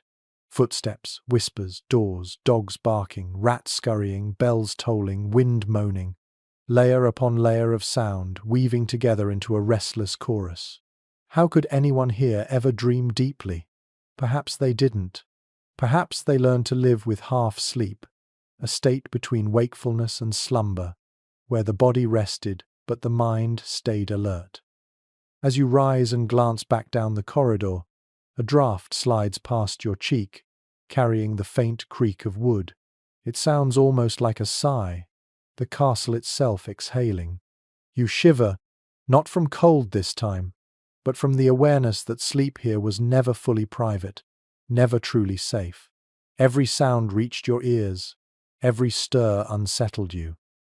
And so you ask yourself, in such a place, surrounded by whispers and footsteps at all hours, could you ever find true silence? Or would your dreams forever be threaded with the noises of others unseen, uninvited, inescapable companions in the night? You wander slowly back toward the heart of the keep, tracing the path you've walked so many times tonight.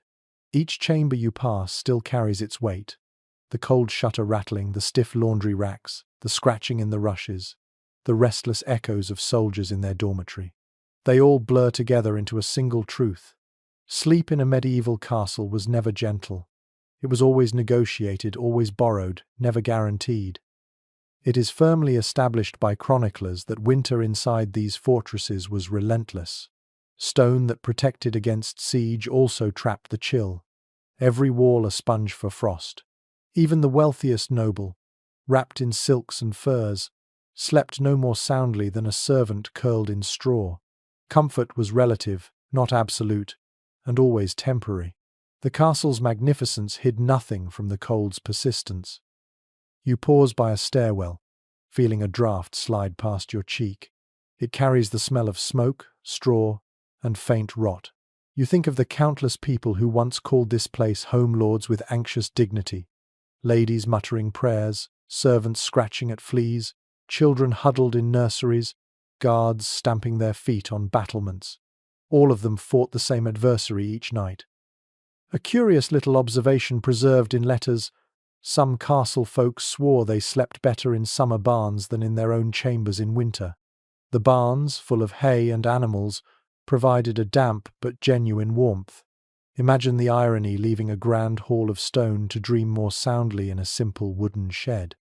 Luxury had limits, and survival often meant humility. Scholars still disagree on just how miserable these nights truly were. Some suggest people grew accustomed, their bodies hardened to draughts and vermin, their minds dulled to noise. Others argue that sleeplessness was a constant burden, thinning patience and fraying tempers. Likely the truth is somewhere between, resilience built from necessity, but at the cost of comfort we now take for granted. You find yourself back in the great hall. The fire is out now. Nothing left but grey ash and the faint smell of smoke. The benches stand empty, rushes scattered, shadows stretching long across the floor. You lower yourself onto a bench, pulling your cloak tight. The air is brittle, your breath sharp. If you closed your eyes here, would you drift into dreams? Or would you sit awake, listening for rats, shivering at draughts, waiting for dawn's bell to release you? Another curious belief. Some thought winter dreams were prophetic, sharpened by hardship and hunger. Visions of fire, feasts, or sunlight were said to foretell blessings to come. Did people cling to such ideas because they needed hope more than rest? Perhaps. To dream of warmth was its own form of survival. You tilt your head back and look toward the rafters, dark against the faint torchlight. Frost still clings there like cobwebs, glittering faintly. It strikes you that the castle itself seems to sleep uneasily, groaning in its beams, whispering in its draughts, sighing in its shadows. You are not just imagining the lives within it, you are imagining the building as another restless sleeper. And so, after your long wandering, the question circles back with sharper clarity. Could you sleep here, truly? Perhaps yes, if exhaustion outweighed discomfort. Perhaps no, if fear of draughts, vermin, and sounds gnawed too deeply. In the end, medieval rest was not about peace, but about persistence. People did not lie down expecting bliss. They collapsed, hoping only to rise again with enough strength to face another day. You close your eyes briefly, hearing echoes of laughter, of prayer, of scratching claws and rattling shutters. They weave together into a lullaby both unsettling and strangely human. For this is what castles were. Not just stone walls, but living organisms, full of restless bodies fighting to dream against the cold. And as you open your eyes again, you feel your own shoulders slump, your breath slow. Perhaps you too are ready to yield not to the castle's discomfort, but to its story. The journey has been long, the halls endless, the draughts insistent. Now it is time to let the night take you, if only gently, if only for a moment. Now, let your mind ease into stillness. The castle, with all its rattling shutters and whispering rushes, drifts into the background. You are no longer pacing its halls or pressing your hand against cold stone. Instead, imagine that the walls soften, the frost melts, and the draughts hush into nothing but a cool breeze. The torches sputter out one by one, leaving only darkness. But this time, the darkness feels kind. It wraps around you like a blanket, thick and quiet. The rats are gone, the fleas are gone, even the echoes of footsteps fade. What remains is only your breath, steady and slow, mingling with the silence. Picture yourself lying on the softest bed of straw. No prickles, no damp, just warmth. Furs drape over you, lighter than clouds, and the air carries no bite. The castle that once tested you now cradles you, its stone walls protective, its rafters calm. The night outside is still cold, the moat still frozen, but you are untouched by it, safe and quiet inside. Your eyelids grow heavy. Each breath grows longer, softer. Thoughts drift like smoke, breaking apart until only peace remains. Whatever questions lingered, whether you could survive the coldest nights, whether you could find rest, no longer matter. The answer now is simple. Yes, because you are already drifting. So sink deeper, let the castle fade into dream, its hardships dissolving into whispers, its frost into mist. The story closes, but sleep begins. Sweet dreams.